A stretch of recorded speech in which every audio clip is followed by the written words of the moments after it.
बिस्मिल्लाहिर्रहमानिर्रहीम, अस्सलाम वालेकुम। बाखबर सवेरा का आगाज़ हो गया है जी जी। और यूजुअली हम बड़े चहक के, बड़े खुश हो के, इसलिए भी एनर्जेटिक होकर आगाज़ करते हैं कि जी दिन का आगाज़ है, दिन का आगाज़ ज़बरदस्त होना चाहिए क्योंकि अभी तो बहुत सारे घंटे बाकी हैं।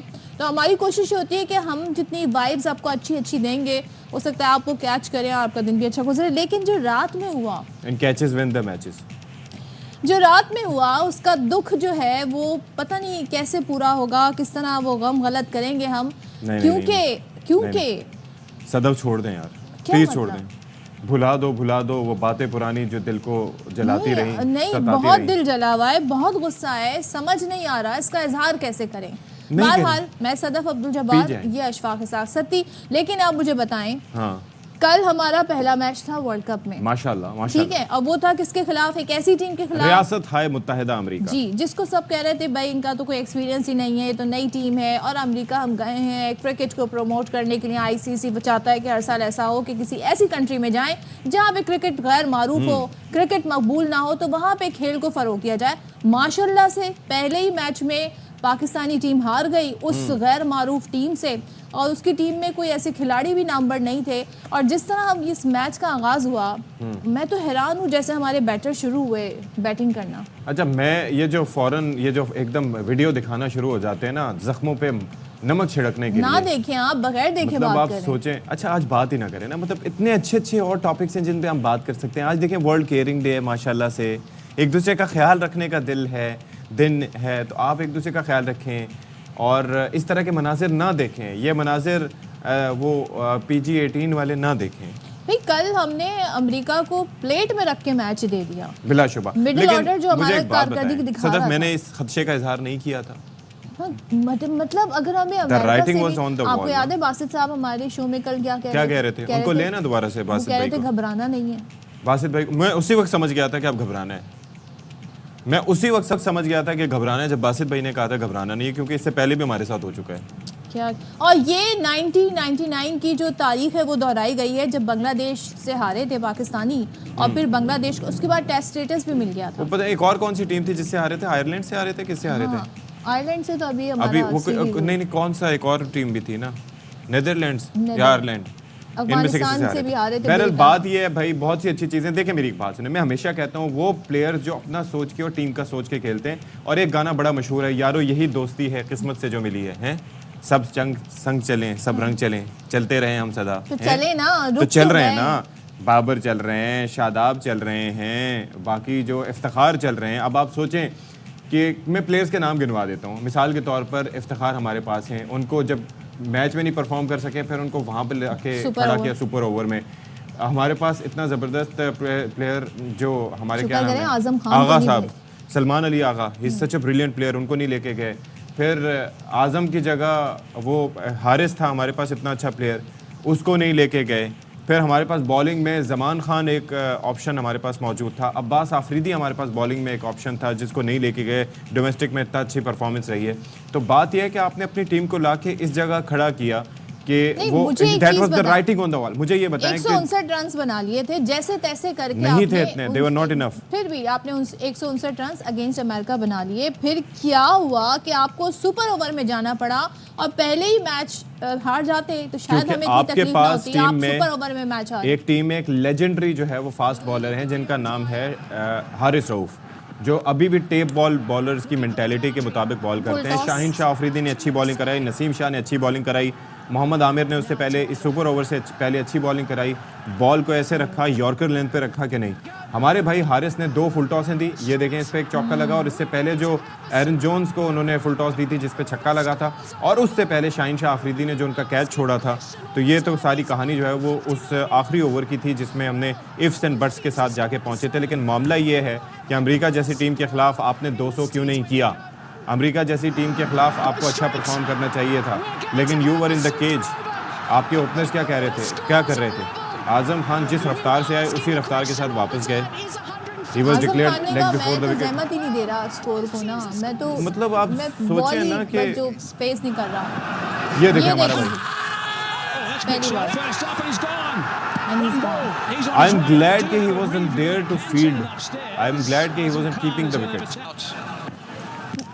हम साथ ही इस वक्त बैठे हुए थे जब हम ये मैच देख रहे थे और हम मतलब मैंने कहा कुछ था आइडिया और मुझे कहा गया था कि मेरी जुबान काली है। सब गैस कर रहे थे कि भाई ये देखें अब जो प्लेयर आया ना आजम तो ये आउट हो जाएगा और ऐसे ही हुआ क्योंकि बॉडी लैंग्वेज। और आप लोग मुझ पे इल्जाम लगा रहे थे उसका। मतलब ऐसे ज़ाहिर बात नहीं करते हम, लेकिन बहरहाल ये परफॉर्मेंस है, इस परफॉर्मेंस के साथ हम वर्ल्ड कप में उतरे हैं और हमें ये बताया जा रहा था जी ऑन पेपर हमारी टीम बड़ी ज़बरदस्त है। बात ये है कि ग्राउंड में अमेरिका के खिलाफ अगर हम परफॉर्म नहीं करेंगे तो किसके खिलाफ परफॉर्म करेंगे। बैटिंग से आगाज कर लेते हैं, किस तरीके से हमारी बैटिंग की लेकिन शुरुआत स्टार्ट हुई। से हम चाहते हैं Rizwan got a good ball and what a brilliant catch in the slip. क्या खूबसूरत कैच किया है भाई, क्या खूबसूरत कैच। ये देखिए ये अमरीकी भाई ने अच्छा सा कैच पकड़ लिया है, ये देखिए बार बार दिखा रहे ठीक है हैं। जी। अच्छा ये और इफ्तिखार ने यहीं पे 19 मीटर के फासले पे कैच छोड़ा था। ये इफ्तिखार के कैच छोड़ा था। वो कह रहे थे बॉल पास क्यों नहीं आई। आई मीन आप अंदाजा करें, एंटाइटलमेंट इसे कहते हैं कि आप सोचते रह जाते हैं बॉल से कि मुखातिब थे कि आके मेरी झोली अच्छा में ये बॉल कुछ उस तरह से आपको याद है वो शोएब अख्तर की बॉलिंग जो थी, वो रॉस टेलर जब बैटिंग कर रहे थे तो यूनुस खान और उनके दरमियान से गई थी बॉल कामरान अकमल की, ये वैसी ही बॉल थी। तो बहरहाल ये है कि ये हमारे यहाँ होता रहा है। अच्छा उसके बाद अगली विकेट दिखाएं जी पाकिस्तान की, एक तो हमारी आउट हो गई।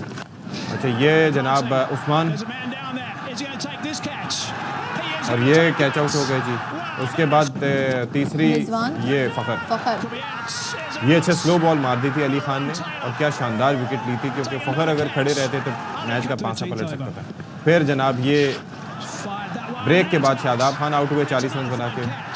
क्या कैच लिया, क्या जबरदस्त कैच, क्या कैच लिया। अच्छा जी ये आए क्या नाम है उसका, अच्छा ये दोबारा से दिखा रहे हैं दो आपको जो है अच्छे कैच उसके बाद अच्छा खासा 98 तक हमारा स्कोर यही था। लेकिन ये देखें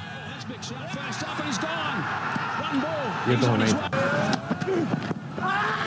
ये बाबर भी LBW 43 बॉलों पे 44 रन बनाए और माशाल्लाह से T20 के सबसे ज़्यादा रन स्कोर करने वाले बल्लेबाज बन गए। तो ये तो होना ही था। इफ्तिखार भाई फुल टॉस में, अच्छा फुल टॉस हम जैसे प्लेयर मिस नहीं करते, पता है आपको, लेकिन इफ्तिखार भाई ने कर दी। Original decisions out, impact in line, hitting the wickets. You stick original decisions out, signal now. Thank you. और कोई रह गया? और उसके बाद ये हुआ कि मामला जी जब वो बैटिंग करने आए अमेरिकन और उन्होंने हमारे साथ मौजूद हैं, बराबर किया।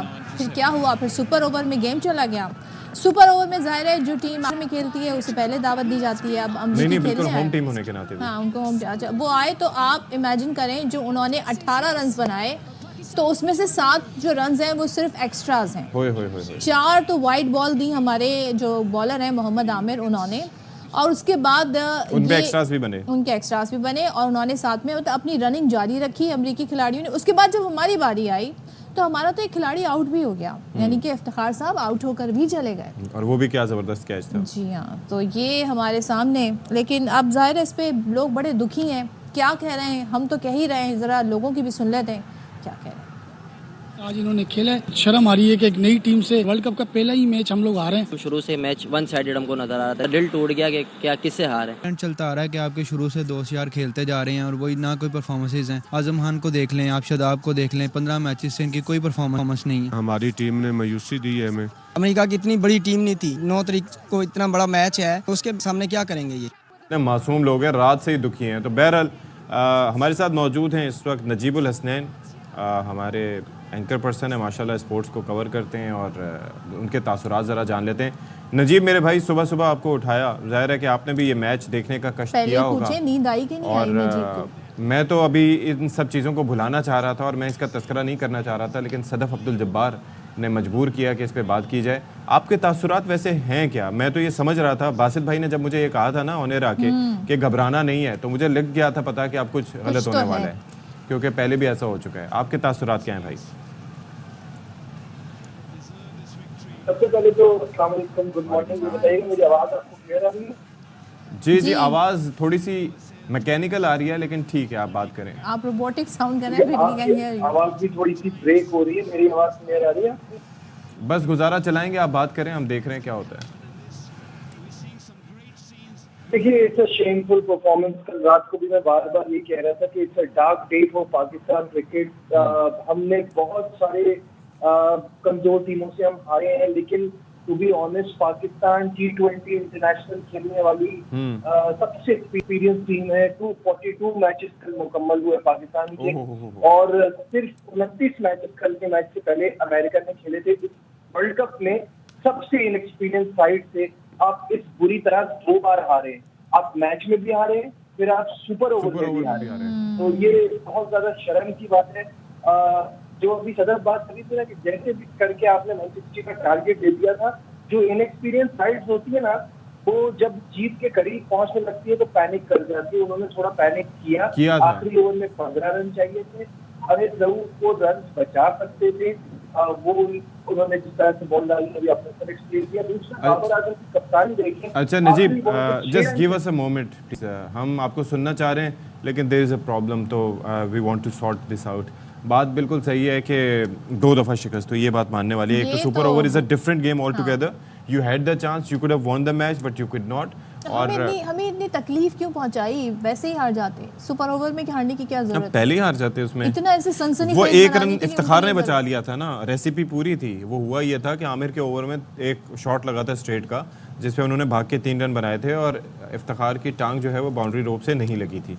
तो वो अगर लग जाती उस वक्त बॉल छोड़ने से पहले तो चौका हो जाता, तो फिर गेम ही निमट जाना। लेकिन आपने बॉडी लैंग्वेज देखी हमारे प्लेयर्स की। We were defeated, we looked defeated। उनकी विकेट गिरती थी लेकिन वो शॉट जरूर मारते रहते थे। वो बड़े आप उनके देखिए बाउंड्रीज भी जा रही थी, छक्के भी जा रहे थे। हमारी टीम तो डिफेंसिव होके खेल रही थी, बल्कि किसी ने लिखा था डिफेंसिव होके खेल रही थी, यानी कि बिल्कुल ही हमने सोच लिया था बस हारना ही है। Defeated, we look defeated. और जो खास तौर पर सुपर ओवर में जो हमारी फील्डिंग थी, तो आप ये अंदाज़ा कीजिए कि वो कैसी रही थी। यानी कि जहाँ पर सिंगल बनना चाहिए था वहाँ पर डबल बन रहा था, और मैं हैरान था कि ये वो टीम है। नजीब भाई हमारे साथ एक बार फिर से आ चुके हैं, तो थोड़ा सा हम मिल के अपना गम गलत करते हैं। नजीब, आप कहाँ पर थे, वहीं से सिलसिला जोड़िएगा प्लीज़। देखिए, मैं ये कह रहा हूँ कि पाकिस्तान सबसे एक्सपीरियंस साइड है। T20 के सबसे ज्यादा मैचेस पाकिस्तान ने खेले हैं। इस वर्ल्ड कप की सबसे इनएक्सपीरियंस साइड यूएसए थी। मतलब ये बहुत शर्मनाक परफॉर्मेंस है। आप 2 बार यूएसए से मैच हारे हैं। देखें, 160 बनाने के बावजूद जो अमेरिका ने पैनिक किया, 15 रन आखिरी ओवर में बच गए थे, वो बहुत थे बचाने के लिए। पाकिस्तान की experience bowling, specially Haris Rauf, उसको बचा सकते थे। और फिर बाबर की कप्तानी आप देखिएगा, जब आपको पता है कि उनको 6 रन चाहिए जीतने के लिए, फील्डर आगे क्यों है? उसके ऊपर से बॉल गई और 4 रन हुआ, और आप सुपर ओवर में चले गए। मैं कहता हूं, आप मैच में पहले हार जाते ना तो इतना अफसोस ना होता। जब आप सुपर ओवर में जाके आपने 18 रन दिए, वाइड्स हो रही हैं, उस पे हर कोई जिसके हाथ में बॉल आ रही है वो थ्रो कर रहा है, ऐसा लग रहा है कि ये पैनिक कर रहे थे। यूएसए वाज काम, उनको पता था उन्होंने क्या करना है। उनको ये पता था कि पाकिस्तान छोटी टीमों से इसी तरह से हारती है। मैं आपको बताऊं, काफी दिन से ये इंडिया के यूट्यूबर्स कह रहे थे कि इस ग्रुप में 3 टीमें हैं, एक से तो पाकिस्तान जरूर हारेगा। टू बी ऑनेस्ट, मुझे लगता है ये फैमिली जॉय ट्रिप पे गए हैं। इन्होंने सबसे पहले शुरुआत यहाँ से नहीं हुई है, शुरुआत हुई है जो आपने टीम बनाई है। You went with 5 openers and then you expect कि आपका मिडिल ऑर्डर परफॉर्म करे। मिडिल ऑर्डर है कहाँ? अभी थोड़ी देर पहले आपने आगा सलमान का नाम लिया था, क्यों छोड़ के गए उसको? क्यों छोड़ के आप सारी आपकी सिलेक्शन जो है वो आपकी PSL के बेस पे होती है। उसामा मीर को क्यों छोड़ के गए? शादाब अगर स्ट्रगल कर रहा है तो जरूरी है कि उसको हर मैच खिलाना है। नहीं, और दूसरा जमान और अब्बास आफरीदी को ले लें भाई, वो 2 भी तो प्लेयर्स हैं ना।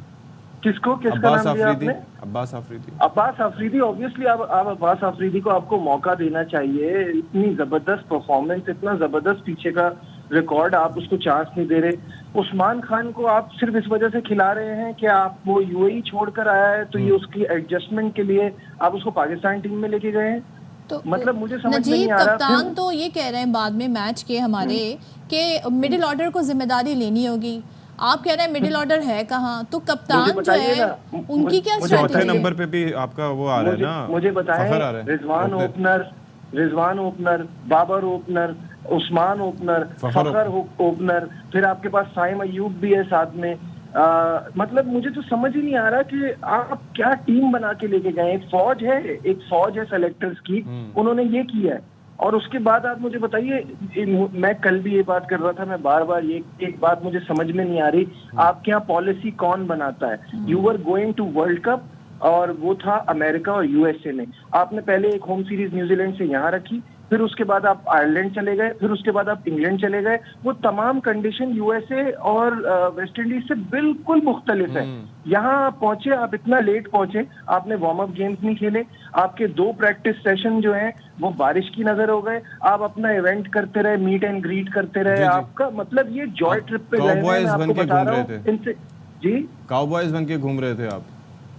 चले वो सब प्रोमोशनल एक्टिविटीज, वो सारी चीजें, इट्स कमर्शियल स्पोर्ट, ये सब चलता है, मुझे इससे प्रॉब्लम नहीं है। आपका फोकस कहाँ है? अच्छा, मैं let's stay at the match जो कि उस वक्त हुआ। मुझे जरा ये बताइए कि वो जो लास्ट ओवर था जिसके अंदर हमने, चलो आमिर का पता लग गया कि बॉल स्विंग हो रहा था, वाइड हो रहा था, लेफ्टी को तो खेलने का मौका ही नहीं मिला। अच्छा, इन दोनों में से जो अच्छा ट्रैक रिकॉर्ड है हिट करने का वो फ़खर जमान का है। We know what he is capable of. फिर उसके बावजूद जिस तरह से बॉल वाइड जा रहा था, तो ये एक टैक्टिकल या टेक्निकल एरर नहीं हुआ इनसे कि उन्होंने? सबसे बड़ी बात मैं आपको बताऊं अशफाक, आप खुद क्रिकेट खेलते हो, सही है, ये बात आपको बेसिक बात समझ में आएगी कि नटरा वलकर जो बॉल करा रहा था ना, जिसने मैच में ही बड़ी शानदार बॉलिंग कराई है, वो लेफ्ट आर्म सीमर है, सही है, उसने आके बॉल कराई और आपका left handed batsman non strike पे। मैं यही तो हर किसी को इसका आइडिया है कि अगर फखर जमान उसको फेस करते उनके लिए इजी भी होता, और he is that sort of batter जो कि बाहर भी फेंक सकता है इजीली। आपने लाके इफ्तिखार को पहले खिला दिया, फिर आप देखो ना, आप ऑलराउंडर बना के शादाब को खिला रहे हो। कल उसने 40 किए थे तो आपने 1 डाउन भी उसको भेज दिया। मतलब मुझे समझ में नहीं आ रहा है। लेकिन कि क्या है? मैं ये जानना चाह रहा हूँ कि चले, एक तो चीज़ ये है, ये तो मुझे भी अंदाजा हो गया था क्योंकि बॉल स्विंग होकर अंदर आ रहा था। अगर फखर होता है तो उसका जोन ही वही है, उसने मारना था, और प्लस वाइड होने के चांसेस ज़्यादा थे। दूसरी चीज़ ये है कि 1 डाउन, चलो इसको ना भेजते, शादाब को ना भेजते, किसको जाना चाहिए था आपकी नज़र में? फिर देखिए, ऑब्वियसली हमारे तो मतलब ये इतनी बड़ी प्रॉब्लम है ना अशफाक के हमें पावर हिटर के नाम पे क्या दिया गया है। आजम खान इतना उसका कॉन्फिडेंस लो है, उसको कैसे भेज सकते थे? आप भेज सकते थे उसको, आपने भेजा शादाब को क्योंकि उसने थोड़े से रन किए हुए थे। अगर ऐसा होता जो हम बात करते हैं हमेशा, तो पहले जाते रिजवान साथ जाते, फिर 1 डाउन में आपको इफ्तिखार या कोई ऐसा प्लेयर जाना चाहिए था ताकि वो थोड़ा बैलेंस बनता। आपके पास अब कल मुझसे सवाल किया जा रहा है आप इस टीम में क्या चेंजेस करेंगे? क्या चेंज कर सकते हैं आप? आजम बाहर बैठेगा, इमाद फिट हो जाएगा तो इमाद टीम में आ जाएगा। आपके पास ऑप्शंस ही नहीं है। अच्छा, इस मीनवाइल हमें ज्वाइन कर लिया है शाहिद हाशमी ने भी। शाहिद साहब, आप हमेशा से पुरुम्मीद रहते हैं, लेकिन ये जो परफॉर्मेंस रही हमारी टीम की, और जो नजीब बात कर रहे थे कि हम 1 बार नहीं हारे, हम 2 बार हारे। पहले हम मैच हार गए, फिर हम सुपर ओवर में भी हार गए। तो आपके इनिशियली तासुरात क्या हैं? और अब तो उसके बाद हमें हर मैच ही जीतना होगा क्योंकि इस वक्त जो फिक्सचर्स हैं उसमें से आई थिंक 2 टीमें बाहर निकलेंगी जी, और ऑलरेडी 2 पॉइंट्स टीमें अगले ग्रुप में जाएंगी, लेकिन 2 अगले ग्रुप में जाएंगे, तो वो कौन सी होंगी अब देखना होगा। बहुत ही मायूस कुन शिकस्त से जाहिर है, और अब हर मैच जीतना है। क्रिकेट की जो लैंग्वेज है उसमें तो कोई भी चीज नामुमकिन नहीं है। आप भारत को हराएं अगले, उसके बाद specially when it comes to Pakistan sir. हाँ, लेकिन बहुत मुश्किल नजर आ रहा है, और सब लोगों को यही डर था, खौफ था कि 16 जून को पाकिस्तान कहीं आयरलैंड से ना हार जाए। लेकिन अमेरिका से हार का तो किसी ने भी नहीं सोचा था, और टीम मैनेजमेंट को भी ये देखना चाहिए था कि अमेरिका की टीम जिस तरह खेल रही है, उसने बांग्लादेश को सीरीज में शिकस्त दी, उसने कनाडा के खिलाफ 195 चेस कर लिए। प्रॉपर होमवर्क नहीं था टीम मैनेजमेंट का, और इसी तरह जाहिर है हम शुरू से ही स्ट्रगल करते आ रहे हैं। हमने अपनी टीम सिलेक्शन इतनी अच्छी नहीं की, लेकिन हमारे पास यही प्लेयर है। अगर आप ये समझें कि आप डोमेस्टिक क्रिकेट से खुशदिल शाह को ले लेते, आप आसिफ अली को ले लेते, ये प्लेयर्स ट्राइड एंड टेस्टेड थे पहले वाले भी, तो आपके पास ये स्टफ है, आप बहुत पीछे रह गए। सलमान अली आगा की बात कर रहे थे आप, मुझे एक बात बताएं, वो मुल्क जहां पर 98% लोग क्रिकेट को पसंद करते हैं, ऐसा हो नहीं सकता कि हमारे पास इस लेवल का टैलेंट मौजूद है जो कि आजम खान की सूरत में है। कल भी हम बात कर रहे थे, बल्कि मैं ही कह रहा था कि यार सोशल मीडिया पे इतना ट्रोल नहीं करना चाहिए कि वो अपनी जो अकाउंट से चीज़ें ही डिलीट कर दे, लेकिन कुछ चीज़ें प्लेयर के अपने इख्तियार में भी होती हैं और कुछ चीज़ें सिलेक्शन कमेटी के। आपने इफ्तिखार को ट्राई नहीं किया, इफ्तिखार को कितना ट्राई कर चुके हैं, व्हाट इज़ ही डूइंग? आप जो लोग छोड़ के आए हैं, मिसाल के तौर पर हारिस की बात हो रही थी, उसको चांस देना चाहिए था, अब्बास आफरीदी को चांस देना चाहिए था बॉलर्स में। ये तो मुमकिनात में से है ना अशफाक के, हारिस भी ऊपर के नंबरों पर बैटिंग करता है। आपने अपनी डोमेस्टिक क्रिकेट में, अपनी T20 क्रिकेट में ज्यादातर वही प्लेयर सेलेक्ट किए जो ऊपर के नंबरों पर बैटिंग ऐसे करते ही हैं। है। तो आपको मिडिल ऑर्डर बनाना चाहिए था ना, आपने मिडिल ऑर्डर बनाने की कोशिश की, वो आपके पास इफ्तिखार था, वो आपके पास आजम खान था, वो काफी चांस देने के बाद भी नहीं चले और आजम को तो कल मजबूरन खिलाना पड़ा, इसलिए कि इमाद वसीम अनफिट थे। अगर इमाद वसीम फिट होते तो आजम का चांस नहीं शायद बनता। भाई एक चीज बस लेकिन मुझे अब ये टीम में- बताइएगा कि ये फीलिंग डिफरेंट है, अगर आप वहां पर जा चुके होते, वहां से कवर कर रहे होते डैलस से, तब ज्यादा दुख होता है, अब ज्यादा दुख है? नहीं, वहाँ ज्यादा दुख होता कि आप वहाँ पे होते, वहाँ कम्युनिटी भी थी, वहाँ आप इतने पैसे खर्च करके इदारे के जाते तो आपको और मजीद दुख होता। यहाँ रहकर तो चलो फिर भी आपने अपने आप टेलीविजन पर देखा है, सब कुछ ये किया है, लेकिन ओवरऑल आप देखें कि पाकिस्तान टीम, बहुत से लोगों को यही खतरा था कि दुख देगी, लेकिन इतनी जल्दी दुख देगी टूर्नामेंट में ये किसी को नहीं पता। लेकिन नजीब क्या नज़र नहीं आ रहा था इंग्लैंड से जो हमारी सीरीज़ रही, उससे पहले जो हमारी सीरीज़ रही, फिर बाबर का पहले ही कह देना कि जी वर्ल्ड कप स्क्वाड हमारा यही होगा, तो नज़र नहीं आ रहा था परफॉर्मेंस क्या थी उस वक्त? तब भी यही मसाइल थे जो आज हम डिस्कस कर रहे हैं और कोई तब्दीली भी नहीं हुई वर्ल्ड कप से पहले। देखिए ये तो होना ही था ना, मतलब ये जो सिचुएशन है ये एक दिन की नहीं है, ये नॉन स्टॉप चलती रही है। और अगर आप बाबर की प्रेस कॉन्फ्रेंसेस देखें, आफ्टर मैच कॉन्फ्रेंसेस देखें, तो ऐसा लगता है कि जैसे कुछ रटे रटाए जुमले हैं वही वो बोलते रहते हैं। उनका यही कहना 20-25 रन शॉर्ट हो गए, सामने वाली टीम को क्रेडिट देना, ये हम सुन सुन के थक गए।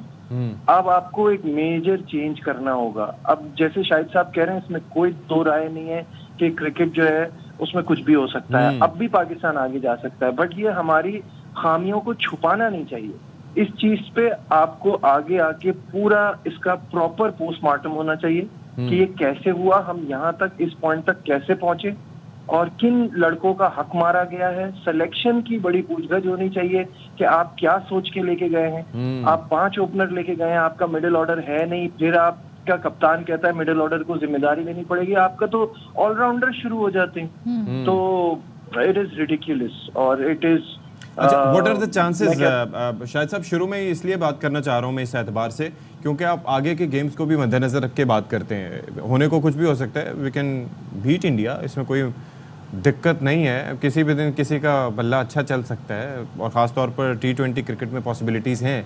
लेकिन अगर अमेरिका की जिस तरह से परफॉर्मेंस है वो देखते रहें, अगर अपने सारे मैच वो जीत जाते हैं भारत के मैच के अलावा, और उसके बाद पाकिस्तान जो है वो उसको धचका अगर भारत से लग जाता है, तो क्या उसके बाद हमारे चांसेस रह जाएंगे?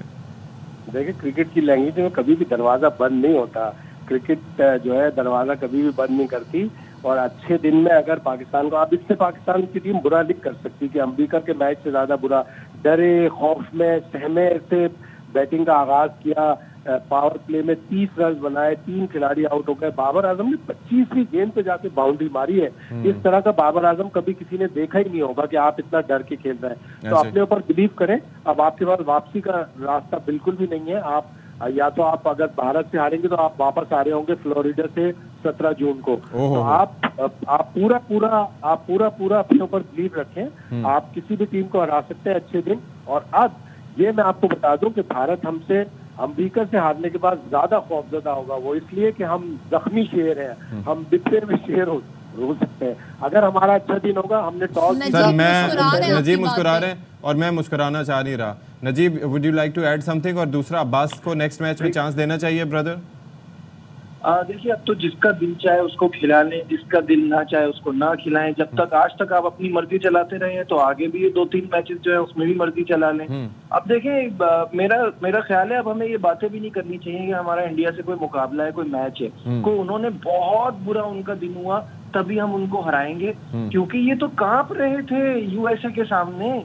जब ये यूएसए के सामने कांप रहे थे तो ये इंडिया से मुकाबले की किस पोजीशन में होंगे? वो बुरा खेलेंगे तो कुछ होगा, कोई हमारा एक्स्ट्राऑर्डिनरी एक कर जाएगा तो कुछ होगा। ये टीम डिजर्व, ये हमें तो ये डिसाइड करने में इतना टाइम लग गया। बुरी क्रिकेट हम खेलते हुए आ रहे हैं और जिस तरह की क्रिकेट हम खेल रहे हैं ये टीम डिजर्व नहीं करती। हम क्यों इतना डर रहे होते हैं? अच्छा, मैं एक और चीज कह रहा हूं, प्लेयर्स हैं उनके जो शॉट होते हैं वो ऐसे लग रहा होता है कि डर डर के उन्होंने जी चांस लिया है। नहीं, बाबर की सही कह रहे हैं, he scored very slow yesterday. और दूसरा ये है कि अच्छा जाहिर है कि उस वक्त सिचुएशन भी ऐसी थी। नजीब, मुझे ये बताएं कि हम कल वो सुपर ओवर में हुआ क्या था? Everybody was out and we were still deciding के 5 मिनट का टाइम होता है, लेकिन हम बाहर आने को हमारे बैट्समैन तैयार नहीं थे। डिसाइड करने में टाइम लग रहा था, कुछ पता चला क्यों हुआ इतनी ताखीर? नहीं, आई डोंट नो, अभी तक हमें इस बात की तो कोई इन्फॉर्मेशन नहीं है। हम उस वक्त भी अपनी लाइव ट्रांसमिशन में मौजूद थे कि हमें उसका अंदाजा नहीं है कि कितनी देर लगी। लेकिन ये कि इट वाज ऑल पैनिक। मुझे लग रहा है कि पाकिस्तान के हाथ पैर जैसे फूले हुए थे और उनको हर बार ऑब्वियसली एक आपकी एक हिस्ट्री भी रहती है, आप हमेशा छोटी टीमों के खिलाफ और इनएक्सपीरियंस टीमों के खिलाफ बुरा ही खेलते हैं, और कल भी वही हुआ। और बहुत सारे लोग मजाक में कह रहे थे पहले अमेरिका से तो जीत जाए, पहले अमेरिका से तो जीत जाए। हम लोग इस बात को सीरियस नहीं ले रहे थे, लेकिन पाकिस्तान टीम का ये खासा है कि और दूसरी एक और चीज ये है ना कि we have got everything to lose against United States के। हम हार गए तो वो बड़ी चीज होनी थी और वही हुआ। शायद भाई what can be your next, आपके जो नेक्स्ट टीम जो खेलेगी हमारी इंडिया के अगेंस्ट, आपके ख्याल में क्या चेंजेस उसमें हो सकते हैं, क्या चेंजेस होने चाहिए, या यही स्क्वाड यही टीम खिलानी चाहिए? बाबर आजम बहुत ज्यादा तब्दीलियां नहीं करते। आजम खान चले जाएंगे, इमाद वसीम आएंगे, और एक अगर आपने और तब्दीली करनी है तो आप एक फास्ट बॉलर को बिठा के अब्बास आफरीदी को चांस दें, इसलिए कि अबरार को अब खिलाना, इंडिया के खिलाफ खिलाना बहुत ही बड़ा रिस्क होगा। वो 3 आयरलैंड के मैच, 2 इंग्लैंड के मैच और ये वाला मैच, 6 मैच नहीं खेले। अगर आप उनको एकदम से इंडिया के सामने लाएंगे तो उनकी बड़ी मुसीबत आ जाएगी। लेकिन मेरे अल्फाज याद रखिए, रिकॉर्ड करके रख लीजिए कि पाकिस्तान भारत के खिलाफ अच्छा खेलेगा। लेट्स सी अच्छा खेलेगा, लेकिन जैसे कि नजीब भी कह रहे हैं कि जी ये जो खामियां हैं ये इनको सामने मजीद आना चाहिए। इस तरह से ये कवर नहीं होनी चाहिए। टीम फिर जो परफॉर्मेंस दे रही है, तुक्के में मैच जीतना ऐसा नहीं है कि we are I mean like shocked, और यस वी आर शॉक्ड क्यों we expected better cricket from team Pakistan, लेकिन ये लग रहा था कि कुछ ना कुछ गड़बड़ हो सकती है जिस तरह से हमारी टीम की परफॉर्मेंस रही है पिछले कुछ अरसे में। सोचा था जब हम मैच देख रहे थे कि भाई आज हम ये डिस्कशन कर रहे हैं। बहुत शुक्रिया शाहिद हाशमी साहब, नुमाइंदा खुसूसी बराए खेल, और नजीबुल हसनैन बहुत शुक्रिया आप हमारे साथ मौजूद रहे। सदफ अब्दुल जब्बार आपका भी बहुत शुक्रिया। अच्छा, अब ये है कि अब हमारा जो मैच है अगला वो है इंडिया के खिलाफ, और यूं तो हम बड़े एक्साइटेड होते हैं जब बता रहे होते हैं पाक इंडिया टाकरा होने जा रहा है जी, बड़ा ज़बरदस्त मुकाबला होगा। अब वर्ल्ड कप के भारत टाकरे का जो जोश है अब भी हम कह रहे हैं कि बढ़ने लगा, मतलब ये आई थिंक ये इसको थोड़ा सा अपडेट कर लेते हैं हम। ये बढ़ने तो नहीं लगा है, अब ये ज़रा आके एक शशुपंज की कैफियत में आ गया है। हाँ। कप्तान बाबर आजम ने बहरहाल इस हवाले से कहा कि भारत से मैच का उन्हें एक अलग ही ज़ाहिर पूरी टीम को एहसास होता है और बड़े मुकाबले के लिए खिलाड़ी पुरजोश है। जबकि फास्ट बॉलर शाहीन शाह अफरीदी ये फरमाते हैं कि बचपन में स्कूल की छुट्टी करके पाक भारत टाकरा देखते थे। तो आज के बच्चे भी ऐसे ही करते हैं, लेकिन मायूस भी हो जाते हैं। कितने हमारे प्लेयर्स अगर उस वक्त छुट्टियां ना करते तो आज बेहतर होता टीम का। लेकिन बहरहाल बात यह है कि एक अच्छी खबर इसमें यह है कि भाई बाबर आजम इस वक्त टॉप स्कोरर हो गए T20 क्रिकेट में, ये मैं आपको बता दूं। ये बड़ी एक अच्छी खबर है। किसी कहते हैं कि हर चीज़ में कुछ ना कुछ अच्छा देखना चाहिए, तो T20 इंटरनेशनल में सबसे ज़्यादा रन्स बनाने वाले बल्लेबाज बाबर आजम बन चुके हैं। विराट कोहली को उन्होंने पीछे छोड़ दिया। आपको जो बताने जा रही हूँ तो वो है जी चाहत फतेह अली खान के हवाले से उनका गाना बद्दो बदी बहुत ज़्यादा फेमस हुआ और दुनिया भर में उस गाने ने मकबूलियत हासिल की। तो अब क्या हुआ जी, T20 वर्ल्ड कप में चाहत फतेह अली खान के जी गाने की काफ़ी धूम रही और सब बड़े हैरान भी हुए। सो जो ओमान के खिलाड़ी आप देख सकते हैं वो काफ़ी इंजॉय कर रहे हैं, इसी गाने पर उन्होंने परफॉर्म किया। तो ये वीडियो देख लें। माशाल्लाह से आप अंदाज़ा करें, मुतमईन बेसुरा होना एक अलग चीज़ होती है, लेकिन शुरू में उन्होंने अच्छा गाया था। अग लड़ी बदोबदी, इट वॉज वो सुर में थे, मौका मिले कदी कदी यहाँ से, उसमें कल नहीं किसी ने देखी, वहाँ पर आके मामला खराब हो गए। लेकिन देखें अब क्या कह सकते हैं, उनका बेचारों का गाना भी यूट्यूब अच्छा, वो खातून की बदुआ भी लगी होगी। खातून का बयान इधर उधर में सुन रहा था, पता नहीं इसमें सदाकत क्या है। वो ये कह रहे थे कि मुझे सिर्फ 4000 रुपए दिए और कहा 1000 रुपए का खाना खा लेना। अच्छा, और खुद उन्होंने इतने पैसे में व्यूज आए, 28 मिलियन व्यूज हासिल कर लिए थे। उसके बाद जी कॉपीराइट इशू बना और ये गाना यूट्यूब से अब हटा दिया गया है। सो ये बड़ा वो मैडम नूर जहां का बेसिकली गाना था, वो जो जिसका हमने पहले तस्करा भी किया था कि वो बेसिकली गाना था एक फिल्म में, और उस गाने को इतने अरसे बाद जिंदा करने की कोशिश की, बल्कि बड़ा 28 मिलियन व्यूज हासिल करना कोई आसान काम मामूली काम नहीं है ना। तो बस अब क्या कह सकते हैं। बहरहाल अब क्रिकेट पे हम मजीद बात नहीं कर रहे हैं, यहाँ पर हम ब्रेक ले रहे हैं, ब्रेक के बाद वापस आते हैं।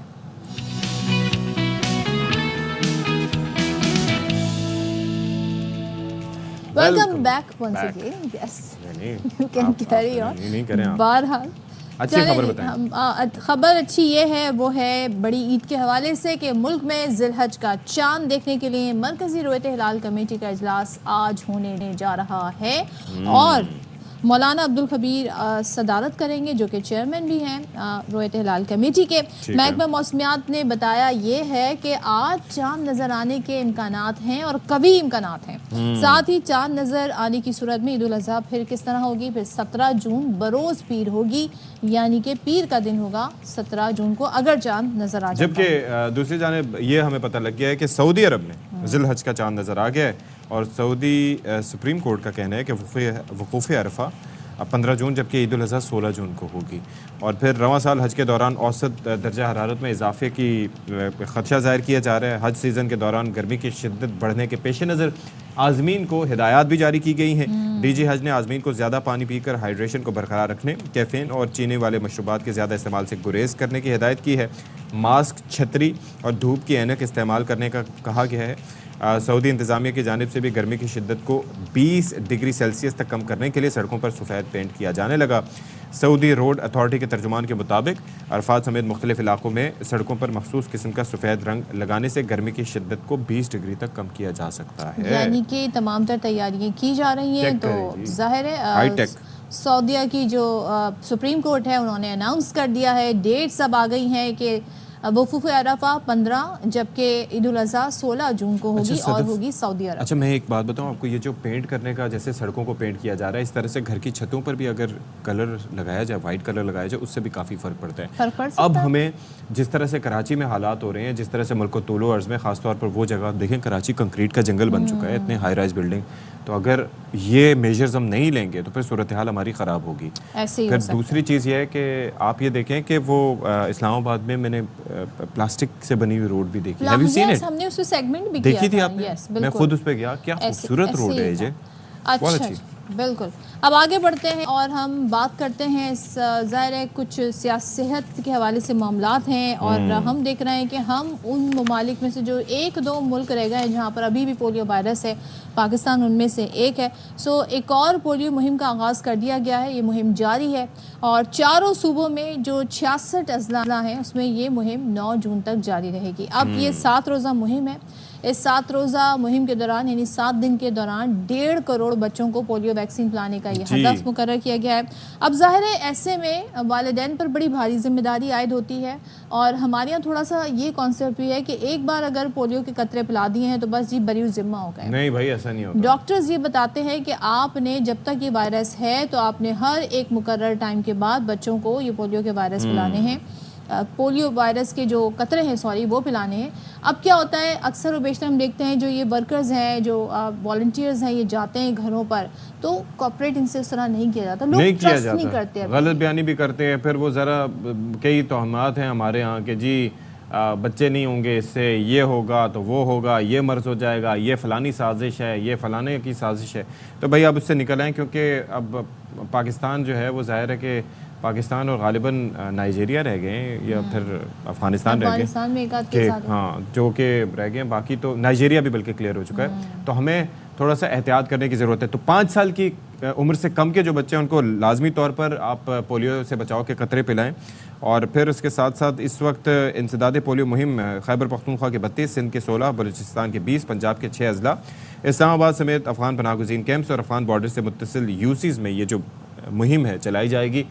तो लाजमी तौर पर आप ये जो 2 खतरे आप पिलाएंगे, इससे आपके बच्चे का मुस्तकबिल बेहतर हो सकता है। अब ज़ाहिर है इसी पर हम बात कर लेते हैं, जिस प्रकार थोड़ी देर पहले हमने जिक्र किया कि क्यों लोग इतना कॉपरेट नहीं करते हैं और इतनी अवेयरनेस की बात मीडिया पर देखें, सोशल मीडिया पर देखें, लोगों को कैंपेन चलाई जा रही है, फिर भी क्यों नहीं लोगों की तरफ से कॉपरेशन सामने आता है। इस पर बात कर लेते हैं। हमारे साथ मौजूद हैं doctor Nasir Rana, head emergency ward children अस्पताल हंगामी अतफाल के सरबराह, general secretary Pakistan paediatric association Punjab. तो उनसे बात करते हैं और जानते हैं कि क्या सूरत हाल है। Thank you so much for joining अस। बताइएगा कि जो 7 रोज़ा मुहिम है, 1.5 करोड़ का हदफ मुकर्रर किया गया है जो बच्चों को कतरे पिलाए जाएंगे, लेकिन इससे पहले जितनी भी मुहिम हुई हैं, जो हदफ मुकर्रर किए जाते हैं, क्या वो अचीव हो पाते हैं? अभी भी बहुत सारे हर्डल्स हैं, तो उनको किस तरह एड्रेस किया जाएगा इस मुहिम में जो इस वक्त जारी है? जी, अस्सलाम वालेकुम जी। वालेकुम अस्सलाम। एक तो आपका शुक्रिया कि आप लोगों ने टाइम दिया अपने चैनल पे एक इतने इम्पोर्टेंट कौमी इशू के ऊपर जिसकी वजह से आप समझ लें कि दुनिया में पाकिस्तान के लिए बहुत मुश्किल है, क्योंकि देखें जो कंट्रीज हैं WHO रजिस्टर्ड 200 प्लस, अब 2 कंट्रीज ऐसे रह गए हैं, पाकिस्तान और अफगानिस्तान, जी जहाँ पे अभी तक पोलियो है। जब भी कभी आप जाते हैं तो इसके ऊपर बड़ी ज्यादा आपको मतलब सबको शर्मिंदगी होती है कि हम इस बीमारी को कंट्रोल नहीं कर सके, जबकि अफ्रीका के कई करीब कंट्रीज, साउथ अमेरिका के कई कंट्रीज ऐसे सारे कंट्रोल कर गए हैं। नाइजीरिया भी कंट्रोल कर गया जी, मैं वही बिल्कुल सही जी, नाइजीरिया भी कर गया, और भी बहुत कंट्रीज जिनके फाइनेंशियल पैरामीटर, इकोनॉमिक पैरामीटर्स से बहुत नीचे हैं वो कर गए हैं। उसमें यही है कि चूंकि ये बिल्कुल फ्री ऑफ कॉस्ट शुरू से चल रही है और लोगों का ख्याल है कि जो चीज़ शायद फ्री होती है उसमें कोई उनका फायदा नहीं, शायद गवर्नमेंट का फायदा है। यानी आप समझ लें कि फेलियर हमारे एंड पे ये है कि हम अभी तक लोगों को इतना कन्विंस नहीं कर सके, इतनी अवेयरनेस नहीं दे सके कि जो भी कैंपेन चलती है वो लोगों की बेहतरी के लिए है, उनके फायदे के लिए है। फिर जो मिथ्स आ जाती है, जब जैसे भी आप बात कर रहे थे कि जी शायद इसमें कोई चीज़ ऐसी है कि बच्चे ना हो वो ना हो। हालांकि देखें ग्रोथ रेट इस वक्त पाकिस्तान का दुनिया के मतलब हाईएस्ट ग्रोथ रेट में से है। हर फैमिली के जितने बच्चे एवरेज पाकिस्तान में हो रहे हैं, ये दुनिया के आप समझ के टॉप 2, 3, 4 कंट्रीज में शामिल है। अगर इस तरह का कोई इशू होता, पाकिस्तान में 20 साल से कैंपेन्स चल रही हैं, तो अभी तो पाकिस्तान में उस हिसाब से तो बिल्कुल ही खत्म हो चुकी होती ना, पैदाइशी बच्चों की खत्म हो चुकी थी, लेकिन ऐसा कोई इशू नहीं है। और दूसरा ये है कि अगर देखिए जैसे इतने अभी बच्चे हैं 1 करोड़ 1.5 करोड़ बच्चों को, उसमें से भी अगर लोग मिस हो जाते हैं, अगर 2-4 लाख भी फिर मिस हो जाए, इवन 50,000 भी मिस हो जाए, तो वो जो एक साइकिल है, ये असल में वायरस का एक साइकिल होता है। ये किसी इंसानी जिस्म में होता है, वहां से ये एक्सक्रीट होता है स्टूल के जरिए, फिर पानी में जाता है, सीवरेज वाटर में जाता है, वहां से सर्कुलेट करता है सोसाइटी में। जब तक हम इस साइकिल को ब्रेक नहीं करेंगे, टोटली ब्रेक नहीं करेंगे, ये हम एट रिस्क रहेंगे। अच्छा डॉक्टर साहब, एक और चीज़ बड़ी इंपॉर्टेंट है ना कि बेसिकली हमने कोविड के दौरान क्या देखा। कोविड के दौरान हमने साउथ कोरिया में या मुख्तलिफ ममालिक में ये देखा कि क्लस्टर किस तरह से बनते हैं एक शख्स के वायरस में मुब्तला होने की वजह से, यानी कि एक शख्स कितने लोगों को इम्पेक्ट कर सकता है ड्यू टू द वायरस। और यहाँ पर हम वही चीज़ देखते हैं कि किस तरीके से एक तो आप जैसे साहिबान जिस तरह से काविशें करते हैं, फिर रेडियो तक में मैं देखता हूँ कि इतने पुरअसर किस्म की कैंपेन्स चलाई जा रही होती हैं, सोशल मीडिया पे कैंपेनिंग हो रही है, हम उस पर बात कर रहे हैं, यानी कि ज़ुबान ज़दे आम है ये चीज़, और लोग कॉपरेट भी करते हैं। और जिस तरीके से पोलियो वर्कर्स जाकर एफर्ट दे रहे होते हैं दूर अफ्तादा इलाकों में भी, जहाँ बर्फ़बारी हो रही है वहाँ पर भी अपनी ज़िंदगियों को दाव पर लगा के भी वो ये काम करते हैं, फिर भी ऐसे बच्चे रह जाते हैं। तो ये हमारी कबायली बेल्ट है जहाँ पर ये चीज़ें रह जाती हैं, और चूंकि अफगानिस्तान भी उसी तरह का कल्चर रखता है तो वहाँ पर भी इसी वजह से ये मर्ज अभी तक मौजूद है। आप बिल्कुल सही कह रहे हैं। असल में देखिए जैसे मैंने कहा ना कि ट्रैवल कर जाता है एक जगह से दूसरी जगह, तेजी से ट्रैवल करता है। अगर एक अनवैक्सीनेटेड बच्चा है 3 साल 4 साल का और उसके अंदर इस वक्त वायरस पाया जा रहा है, असल में ये जो इन्फेक्शन होती है ना, जो वायरल इन्फेक्शन है बाकी, इसमें दोनों तरह, एक हम इसको कहते हैं कैरियर, एक होती है बीमारी हो जाना, डिजीज हो जाना। जो कैरियर होता है ना उसको वो बीमारी नहीं लगती, इसका पता नहीं लगता कि वो बीमार है कि नहीं, वो कहीं फिरता रहता है, वो जहाँ फिरता है वहाँ पे बीमारी लगाता जाता है। अगर फिर इसका कैरियर होगा, वो जिस एरिया में जाएगा वहाँ पे इन्फेक्शन को स्प्रेड करेगा। इस वजह से जो अफगानिस्तान से लोग करते हैं, डेली आप पहले हजारों की तादाद में लोग ट्रेवल करते हैं, उसमें जो बच्चे भी बेशुमार होते हैं। वन वैक्सीनेटेड बच्चे जब हमारे कबायली बेल्ट से हमारे केपी के इलाके में आते हैं, वहाँ से फिर डेली ट्रेवलिंग होती है, पंजाब में, कराची में, हर तरफ ट्रेवलिंग होती है। तो 1-2 चंद लोग अगर इसमें रह जाते हैं, वो फिर आगे जाके जब इसको स्प्रेड करते हैं तो वो फिर वायरस दोबारा स्प्रेड करना शुरू हो जाता है।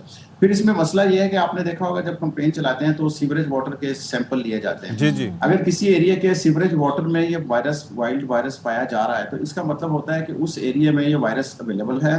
अगर कोई बच्चा जो नहीं है, जिसको फांसी टीके नहीं लगे हुए, जिसकी कुव्वत मुदाफ़त अभी डेवलप नहीं, अगर वो उसमें चला गया, एक तो उसको पोलियो कर सकता है और दूसरा उसके अलावा वो आगे भी स्प्रेड कर सकता है, यानी डबल नुकसान होता है। एक तो बड़ी चीज इंपॉर्टेंट इसमें कि बाकी वायरल इन्फेक्शंस हैं, खांसी जुकाम, पेट का मसला, इवन कॉलरा, टाइफाइड, वो सारी टाइम लिमिटेड बीमारियां होती हैं, उनको ट्रीटमेंट होती है, 5, 7, 10 दिनों में ठीक हो जाते हैं, फिर सारी उम्र के लिए लोग ठीक रहते हैं। सर इसके फैलाव का तरीका क्या है वैसे? मैं आपने कहा कि एक बच्चा फर्ज करें इन्फेक्टेड है, इन्फेक्टेड नहीं भी है, कैरियर है, अच्छा उसका वो खुद मुतासर नहीं होगा, लेकिन उसके स्टूल के जरिए वो सैंपल मतलब वो सीवरेज के पानी में चला जाएगा और वहाँ से आप लोगों को पता भी चला सकते हैं, लेकिन वो फैलाव का बायस किस तरह से बनता है?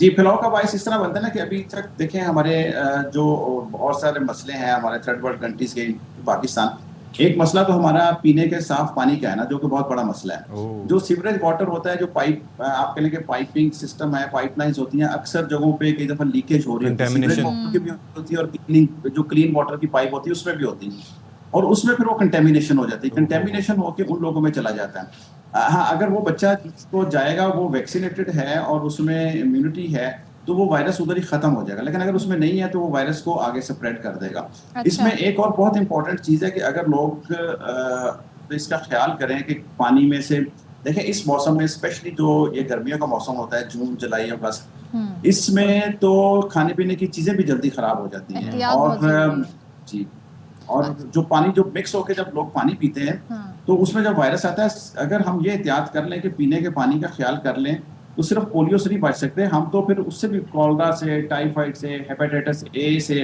पेट की बीमारियों से, गैस्ट्रो से, इन बहुत सारी बीमारियों से बच सकते हैं, इंक्लूडिंग पोलियो से भी हम इस तरह बच सकते हैं। डॉक्टर साहब, वैसे आप का अंदाजा क्या है? ज़ाहिर है इतने सारे मसाइल हैं, आपने बताया कि उसको मद्देनजर रखते हुए क्या आप समझते हैं कब तक हम पोलियो फ्री हो सकते हैं? देखें, पोलियो फ्री तो अभी पाकिस्तान के बहुत सारे जो इजला हैं वो पोलियो फ्री हो चुके हैं। वहाँ पे कई सालों से पोलियो के नहीं डिटेक्ट हुए, लेकिन जब तक पूरा पाकिस्तान पोलियो फ्री नहीं होता और 2 से 3 साल पोलियो फ्री डिक्लेयर होता है, फिर WHO उस कंट्री को पोलियो फ्री कहता है। जैसे भी आपने बात की थी कि नाइजीरिया अगर पोलियो फ्री हुआ है तो वहाँ पे 3 साल तक केस नहीं हुए, या इंडिया में या बाकी कंट्रीज में नहीं हुए, फिर जाके हुए।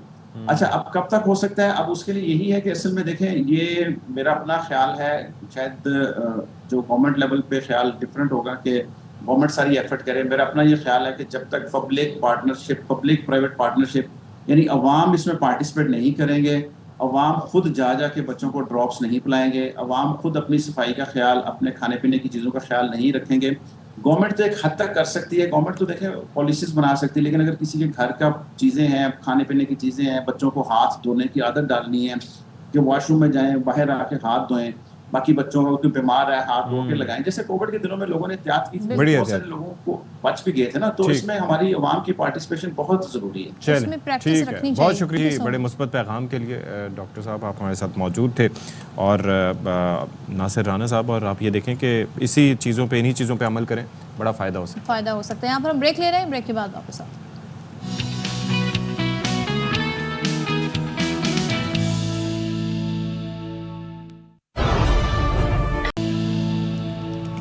वाह वाह, एक बार फिर से हमारा खैर मकदम करें और हम आपका खैर मकदम करते हैं, क्योंकि हम भी यहाँ पर बैठे हुए सोचें, न छेड़ो हमें, हम सताए हुए हैं, बहुत ज़ख्म सीने पर खाए हुए हैं।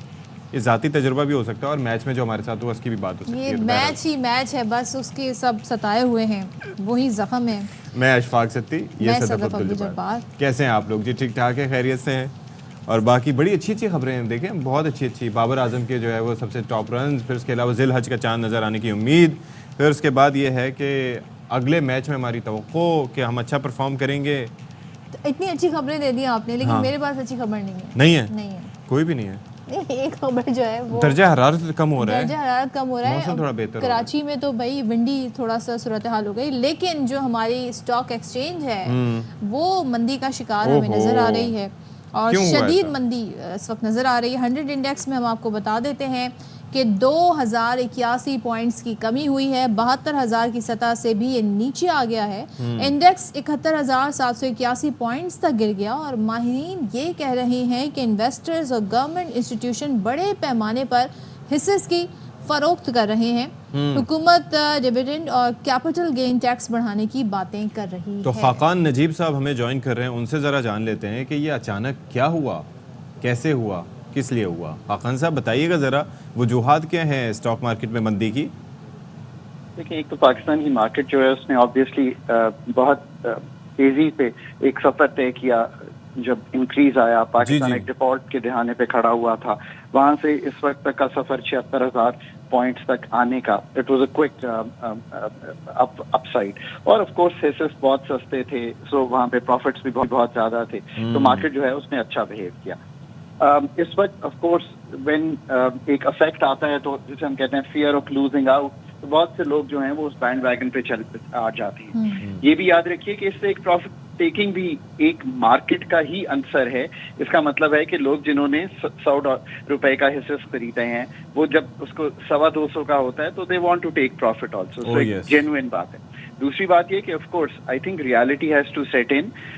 जरूर पाकिस्तान एक डिफॉल्ट के दिखाने से इस वक्त एक मैक्रो स्टेबिलिटी की जो नेसेंट साइंस हैं वो दिखा रहा है। इन्फ्लेशन डाउनवर्ड ट्रेंडिंग है, करंट अकाउंट संभल गया है, पर ये सब कुछ जो हुआ है ये back of an IMF program हुआ है, ये बैक ऑफ जिसे कहते हैं कि इकोनॉमी को स्लो करने पे हुआ है। अब एक नया जो IMF का प्रोग्राम है वो फिजिकली बहुत कंसोलिडेट करेगा। इसका मतलब ये है कि एक टैक्स हेवी प्रोग्राम जो है आपको दिखाई देगा। आई थिंक कि हुकूमत को थोड़ा सा एक वाइट पेपर देना चाहिए था। तो जो अनसर्टेनिटी है मार्केट में कि कैपिटल गेन्स टैक्स, डिविडेंड्स पे टैक्स, किस तरह से स्टॉक मार्केट की जो फंड्स हैं उन पे, स्पेशली जो पेंशन फंड्स हैं उन पे क्या होगा, ये तीन चीजें इस पे बहुत स्पेकुलेशन हो रही है। तो मेरा जाती ख्याल है कि शायद इतनी हेवी टैक्सेशन जिसकी गुफ्तगू हो रही है वो नहीं होगी, but there will be taxation but will be substantive. और उसकी वजह IMF ने तो ऑलरेडी हमें बराबर करवा दिया है क्योंकि उन्होंने 2 TA मिशन किए हैं पाकिस्तान पे। अब Pakistan side has to come up with this and tell us कि वो क्या करना चाहते हैं ताकि ये जो अनसर्टेनिटी की फिजा है इसको खत्म किया जा सके। बिल्कुल, आपने कहा कि इसको मजीद आकर बताना होगा। Thank you so much. Doctor Khaqan Najeeb हमारे साथ मौजूद थे। अब देखते हैं जी सूरत हाल कब तक रहते हैं, और साथ ही ये भी कि बजट आने वाला है, तो उससे पहले भी ज़ाहिर है बहुत सारी स्पेकुलेशंस हैं जिनको एड्रेस करना हुकूमत के लिए ज़रूरी है। अब एक और ख़बर हम आपको ये दे देते हैं कि कराची के लिए जो बिजली है 10 रुपये 1 पैसे फ़ी यूनिट महंगी कर दी गई है, और बिजली जुलाई 2023 तक मार्च 2024 की माहाना फ्यूल एडजस्टमेंट मद में महंगी की गई है। अलीम मलिक हमारे साथ मौजूद है, उनसे ज़रा बात कर लेते हैं। अलीम मलिक, यानी कि जो बिजली हम खर्च कर चुके हैं उसके पैसे अब भरने होंगे भाई? जी, ये चूँकि जो माहाना फ्यूल एडजस्टमेंट का तरीकाकार है कि उसमें जो फ्यूल की लागत में जो उतार चढ़ाव होता है उसकी एडजस्टमेंट जो है आवाम से वसूल की जाती है। तो के इलेक्ट्रिक ने जुलाई था मार्च की माहाना फ्यूल एडजस्टमेंट की मद में दरखास्तें दी थी, जिस पर आज नेपरा ने फैसला दे दिया है और जो नोटिफिकेशन जारी किया है उसके मुताबिक बिजली 10 रुपये 1 पैसे फी यूनिट महंगी की गई है। जो वसूलियाँ हैं उनका तरीकाकार भी दे दिया गया है कि कराची वालों से ये जो इजाफी वसूलियाँ हैं ये जून था सितंबर 2024 में की जाएंगी। इसमें जून में जो कि इलेक्ट्रिक सार्फिन है उनसे 2 रुपये 68 पैसे इजाफी वसूल किए जाएंगे, जबकि जुलाई में 3 रुपये 11 पैसे फी यूनिट इजाफी वसूल किए जाएंगे। कि इलेक्ट्रिक सार्फिन को अगस्त में भी 3 रुपये 22 पैसे फी यूनिट की इजाफी अदायगी करनी होगी, जबकि सितंबर में जाके के इलेक्ट्रिक सार्फिन से सिर्फ 1 रुपये फी यूनिट इजाफी वसूल किए जाएंगे। ये जो इजाफा किया गया है इसका इतलाक तमाम सार्फिन पर होगा, लेकिन जो कि इलेक्ट्रिक के लाइफ लाइन सार्फिन है और वहाँ पे जो इलेक्ट्रिक व्हीकल चार्जिंग स्टेशन है उस पर इनका इतलाक नहीं होगा। उसके अलावा जो दीगर सार्फिन है उनको जुलाई का जो आगे आ रहे हैं तकरीबन इसमें जून का सितंबर जो है उसमें 10 रुपये 1 पैसे फी यूनिट जो है वो इजाफी अदा करना होंगे। ठीक है अलीम, बहुत शुक्रिया आपका। और एक और अपडेट्स हैं वो शेयर कर देते हैं। लियारी गैंग वॉर के इंतहाई मतलूब मुल्जिम अमीर जान उर्फ बबलू को गिरफ्तार कर लिया गया है। इस पर नज़ीर शाह मजीद बता रहे हैं। जी नज़ीर शाह बताइएगा इससे मुतालिक। बिल्कुल, देखिए रेंजर्स और CTD ने इंटेलिजेंस इतला पर लियारी में कार्रवाई करते हुए गैंगवार उजैर बलोच से तारुफ रखने वाले इंतहाई मतलूब मुल्जिम अमीर जान और बबलू को असलहे समेत गिरफ्तार किया है। इस हवाले से तर्जुमान रेंजर्स का कहना है कि अमीर जान ने 2014 में जोर बलोच ग्रुप में शमूलियत इख्तियार की और मुल्ला निसार और माप बलोच के साथ कार्रवाइयाँ करता था और मुखालिफ ग्रुपों के साथ फसादार ताजिरों को भत्ते की पर्चियाँ देने, फायरिंग और मंशियात फरोशी में भी मुलविस है। इस मुलजिम ने अपने साथी राजन और राजू के साथ सैफिलन में खान महमूद और भाई के घर पर फायरिंग का भी एतराफ़ किया, जिसको CCTV फुटेज में भी देखा जा सकता है। और तर्जुमान रेंजर्स का कहना है कि CTD राजन और राजू और भाई शरियार को पहले गिरफ्तार कर चुकी है, लेकिन इसमें अमीर जान मफरूर था। इस मुलजिम के दीगर साथियों की गिरफ्तारी के लिए छापे मारे जा रहे हैं और इस मुलजिम को मजीद कार्रवाई के लिए CTD के हवाले कर दिया गया है। जी चलें जी, बहुत शुक्रिया आपका नज़ीर शाह। और अब थोड़ा तस्करा सियासत का, और हम आए रोज़ आपको बताते हैं कि मौसम के साथ साथ सियासत में भी दर्जा हरारत ऊपर जाता जा रहा है। और इसके साथ साथ तो जो अपोजिशन लीडर उमर अयूब ने जो दावा किया उससे मुतालिक भी आपको बताएंगे, लेकिन ये बराह रास्त के दौरे में है तो वहाँ पर हम आपको इस वक्त बराह रास्त इस्तकबालिया तकरीब के मनाजिर दिखा रहे हैं।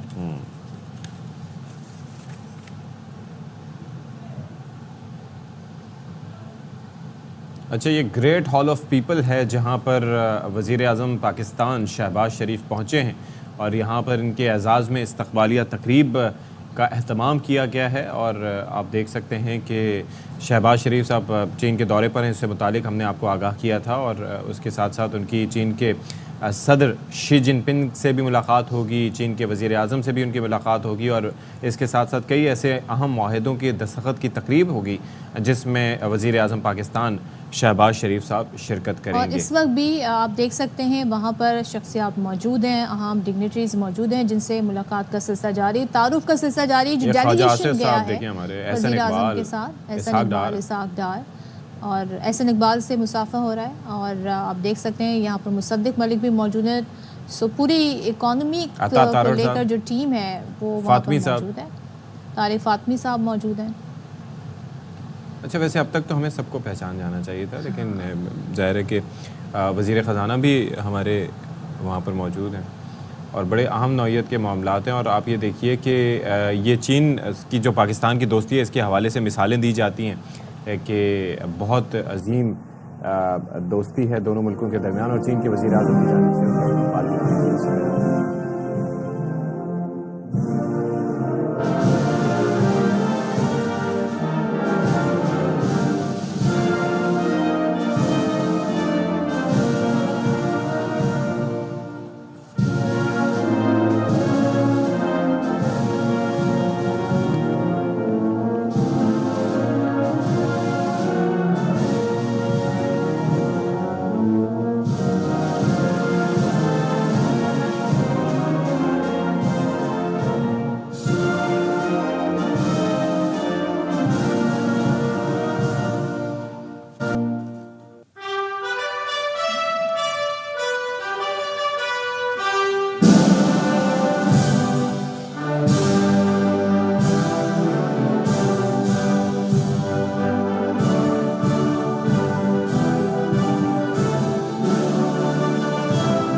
ग्रेट हॉल ऑफ पीपल में इस वक्त देख रहे हैं वज़ीर आज़म का दौरा चीन, वज़ीर आज़म शहबाज शरीफ की ग्रेट हॉल ऑफ पीपल्स आमद।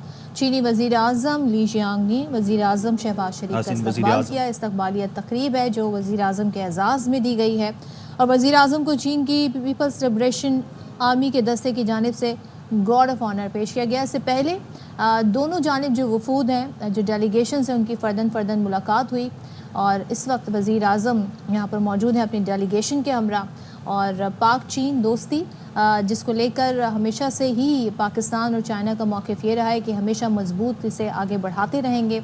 और ख़ास तौर पे हमने ये देखते हैं कि मुख्तलिफ़ जो तिजारती मुआहदे हैं वो भी होते हैं और पाकिस्तान हमेशा ये कहता है कि चाइना से काफ़ी ज़्यादा पाकिस्तान को मुश्किल वक्त में भी बड़ी सपोर्ट मिलती है। बिल्कुल जी, दोनों मुल्कों की दोस्ती और ख़ास तौर पर दिफाई शोबा हो या अभी हालिया कुछ अरसे से जो सी पैक का मामला हो, उसमें आप देख सकते हैं कि दोनों मुल्कों की दोस्ती मज़ीद मजबूत और मुस्तहकम हुई है।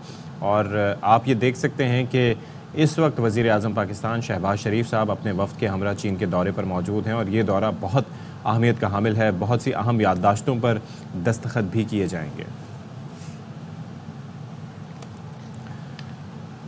तो इससे पहले हम क्या बात कर रहे थे? इससे पहले हम बात कर रहे थे सियासत पर, क्योंकि हम मौसम की भी बात कर रहे थे कि मौसम बड़ा इस वक्त गर्म है पूरे मुल्क में। तो ऐसे में हम देख रहे हैं सियासी मिजाज भी काफ़ी ज़्यादा गर्म है और यूँ उमूमन हमारी सियासत में आए रोज़ कुछ ना कुछ होता रहता है। तो अपोजिशन लीडर है उमर अयूब, वो ये दावा कर रहे हैं कि हुकूमत इसी साल जा रही है और इलेक्शन होते नज़र आ रहे हैं।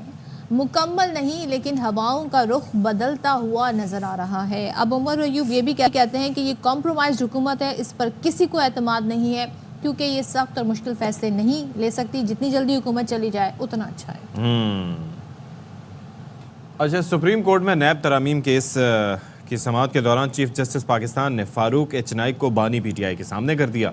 चीफ जस्टिस बोले ये रुकने पार्लियामेंट हैं, दुश्मन नहीं, पार्लियामेंट में बैठकर मसाइल हल करें, मुल्क को आगे बढ़ने की ज़रूरत है। हम सियासी बात नहीं करना चाह रहे थे मगर आपको रोक नहीं रहे, डायलॉग से कई चीज़ों का हल निकलता है।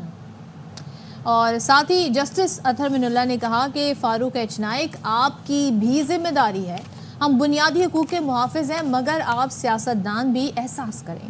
फारूक एच नाइक ने कहा कि हमने हमेशा अपने दरवाजे खुले रखे हैं। सो ये मुकालमा हुआ और सारी सूरत हाल बनी, तो इस पर ज़रा फिर बात भी कर लेते हैं। हमारे साथ मौजूद हैं पीपल्स पार्टी के सीनियर रहनुमा कमर जमान कायरा साहब, thank you so much for joining अस। और ज़ाहिर है अभी तो हुकूमत, इसी साल इलेक्शन हुए, अभी हुकूमत आगे बढ़ रही है, मामलात आगे हम देख रहे हैं हो रहे हैं, मईशत की बेहतरी के भी आसार हमें नज़र आ रहे हैं। ऐसे में अपोजिशन लीडर दावा कर रहा है कि हुकूमत इसी साल जा रही है, इलेक्शन हो रहे हैं। आप उनके इस दावे पर कुछ कहना चाहेंगे? किस बुनियाद पर वो ये बात कह रहे हैं, आपका अंदाज़ा क्या है? देखिए, इसको इस तनाज़र में देखिए कि इनसे पहली अपोजिशन जब हम थे तो हम क्या कहते थे, जब हम हुकूमत में थे तो उस वक्त की अपोजिशन क्या कहती थी, उससे पहले वक्त पे क्या होता था। कभी कोई ऐसी भी अपोजिशन आई है जो कहती है कि नहीं ये हुकूमत बड़ी अच्छी इलेक्ट होके आ गई है और ये 5 साल पूरे करेगी और ये लोगों की सही नुमाइंदा है। तो ये तो होता ही क्रिटिसिज्म इसी तरह का है। उमर अयूब साहब बेचारे और क्या कहें, ये कहेंगे कि ये हुकूमत बड़ी तगड़ी है, बड़ा अच्छा चल रही है और ये 5 साल चलेगी। उन्होंने अपने इलेक्टोरेट को, अपने साथियों को, अपनी जमात को यही कह के हौसला देना है कि नहीं नहीं कोई मसला ही नहीं है, ये हुकूमत बस अगले 2 महीने में फारिग हो जाएगी, ये बजट आएगा, ये इनको पैसे नहीं मिलेंगे, यूनियन के खिलाफ उठ खड़ी होगी, फलां हो जाएगा, अदालत का फैसला आ जाएगा। ये एक ऐसा सीन होता है, एक स्टोरी होती है जो अपने अपने इलेक्टोरेट को सुनाते हैं। तो मेरे लिए तो इसमें कोई खबर नहीं है, इसलिए कि उमर अयूब के पास मेरी दानिश में इसके अलावा कोई लफ्ज सही नहीं कहने का। अच्छा, ये फरमाइएगा कि ये जो मैंडेट से मुतालिक वो बात कर रहे हैं कि जी हमारा मैंडेट वापस करें, फिर हम उन सियासी जमातों से बात करेंगे। अब चक्कर ये है कि जो हम देख रहे हैं कि पहले फिर भी राह हमवार हो रही थी, लेकिन फिर जिस तरह की बयानबाजी हो रही है, ख़ास तौर पर हम गंडापुर साहब की बात करें तो वो खासे सख्त स्टेटमेंट दे जाते हैं। तो ऐसे में बातचीत का कोई माहौल बनता दिखाई दे रहा है आपको? गंडापुर साहब तो खैर मिसाल के काबिल नहीं है, क्योंकि उनकी तो सारी जिंदगी का अपना जो प्राइवेट सेक्टर स्ट्रक्चर है लाइफ का वो भी, और जो उनका पॉलिटिकल स्ट्रक्चर है, दोनों में कोई ऐसी मिसाल नहीं दी जा सकती कि वो कहा जाए कि इसमें कोई बेहतरी का सूरत बन सकती है। तो वो जिस तरह की गुफ्तगू कर रहे हैं वैसे ही वो है, उनसे इसी की तवक्को है। सो कभी भी वो काबिल मिसाल नहीं है। हाँ, मैं ये समझता हूँ कि इस मुल्क को आगे बढ़ना है, पाकिस्तानी पॉलिटिक्स को अगर आगे निकलना है, अगर हमने सिविल सुप्रीमेसी के ख्वाब को ताबीर करना है, तो ये रास्ता डायलॉग के जरिए निकलना है। ये डेडलॉक के जरिए नहीं निकलना। डायलॉग इमरान खान को सूट नहीं कर रहा, उनकी जमात को सूट नहीं कर रहा, डेडलॉक सूट करता है, उनको तसादम सूट करता है, उनको नफरत सूट करती है, क्योंकि यही पॉपुलिज्म जो है या फाशिज्म जो है, इसकी खास ये होता है जी चीजें। अब मैं समझता हूँ कि इस वक्त हमारी जमात भी कह रही है, मुस्लिम लीग भी कह रही है, लेकिन ये कहना कि जी कुछ जल्दी इंतखाब होने वाले हैं और नफरत से हम चीजों को कायम रख पाएंगे, ये मुमकिन नहीं है। मुल्क का बहुत बड़ा नुकसान है। मुझे नहीं लगता कि डायलॉग के अमल में इमरान खान इंटरेस्टेड हो। उन्होंने जो बात कही है कि मैं फौज से बात करना चाहता हूँ, अब बारफ अलवी साहब भी कहना शुरू हो गए, और माशाल्लाह क्या आला किस्म की वो तशबीहें दे रहे हैं। और अफसोस होता है कि मुल्क के आला ओहदे पर रहने वाली शख्सियत जो है वो लफ्जों के चुनाव में भी इतना कमजोर उनका लहजा है। मैं यही कहूँगा, अगर वो अपना लहजा नहीं छोड़ते और अपना आर्गूमेंट इस तरह बंद नहीं करते तो नेचुरली वो अपनी इज्जत खो बैठेंगे और फिर उनके ऊपर भी क्रिटिक होगा। लेकिन बड़ा सिंपल सवाल है कि वो फौज को भी और एम्बेरस करना चाहते हैं, पहले भी कर रहे हैं, हर मौके पे वो कोई मौका छोड़ते नहीं है। और ये भी उन्होंने कहा है कि बार बार वो कह रहे हैं, और ये भी एक तरह का इल्जाम दे रहे हैं कि ये ताकत इनके पास है, फैसला इन्होंने करना है, मैं तो इनसे डायलॉग करूंगा। लोगों के जहनों में क्या डाला जा रहा है कि जी सियासी कुव्वतें तो किसी काम नहीं, ये सिर्फ फौज के साथ बात करूंगा। फौज उनसे पॉलिटिकली बात कर नहीं सकती, लॉजिकली और कॉन्स्टिट्यूशनली बात नहीं कर सकती, लिहाजा ये डायलॉग भी नहीं होगा और वो कहेंगे मैं तो कहता था। ये तरह की जो फिलोसफी है, ये कभी भी ये जो सोच है, ये कभी भी किसी कंस्ट्रक्टिव चीज की तरफ चीजों को लेकर नहीं जाती। हाँ, उनकी जमात के लोग अब क्या करें और क्या कहें, यही कहेंगे कि जी बस अदालत से फैसला आने वाला है मैं समझता हूँ हमें सबको ये बड़े गौर करने की जरूरत है। किसी जमात के पास मसाइल का टोटल हल नहीं है। ऐसे ही पाकिस्तान के कम्प्लेक्स प्रॉब्लम्स हैं, इसको सबको बैठ के जो मास्टर हमारे इश्यूज हैं उसके ऊपर डेलिब्रेशन करके एक वे फॉरवर्ड डिजाइन करना चाहिए। अपनी अपनी पॉलिटिक्स, अपनी अपनी थ्योरी, अपना अपना वे फॉरवर्ड निकालना चाहिए और इस तरह की शराइत अगर रखेंगे तो फिर जाहिर है डायलॉग नहीं हो सकेंगे। थैंक यू सो मच कमर जमान कारा साहब गुफ्तगू करने के लिए। और ज़ाहिर है ये वो इश्यूज़ हैं जो हम देखते हैं, डिस्कस भी होते हैं, लेकिन इस पर कोई ऐसी हम प्रोग्रेस भी होते हुए नहीं देखते हैं। तो सियासतदानों को सोचना चाहिए, अगर वो चाहते हैं जी हालात बेहतर हों तो फिर उनको थोड़े एक एक स्टेप पीछे लेने पड़ेंगे। अच्छा, आज एक बड़ा अहम दिन मनाया जा रहा है और हम उम्मन तो हम लोग आपको अक्सर व बेशतर इस हवाले से मैसेजेस आगाही फराहम करते रहते हैं, लेकिन सेहतमंद कल के लिए आज का जो हमारा प्रेजेंट है उसको महफूज बनाना बहुत ज़रूरी है। उसके लिए क्या ज़रूरी है? जो खुराक हम इस्तेमाल करते हैं, यानी जो कहते हैं ना आपकी सेहत वही है जो आप खाते हैं। आप हेल्दी चीज़ें खाते हैं तो आप हेल्दी रहेंगे, आप क्लीन फूड खाते हैं तो आप हेल्दी रहेंगे। लेकिन बहुत सारी चीज़ें हैं जो लोगों के कॉन्सेप्ट इसमें क्लियर नहीं है। हेल्दी फूड से वो समझते हैं जी पराठे भी खाओ, घी भी खाओ, तो शक्कर भी खाते। घी तो वैसे अगर देसी हो तो उससे बेहतर कोई चीज़ उसका इस्तेमाल करो, लेकिन कौन सी चीज़ किस हद तक इस्तेमाल करें, हाँ कौन सी चीज़ कितने हद तक इस्तेमाल करें।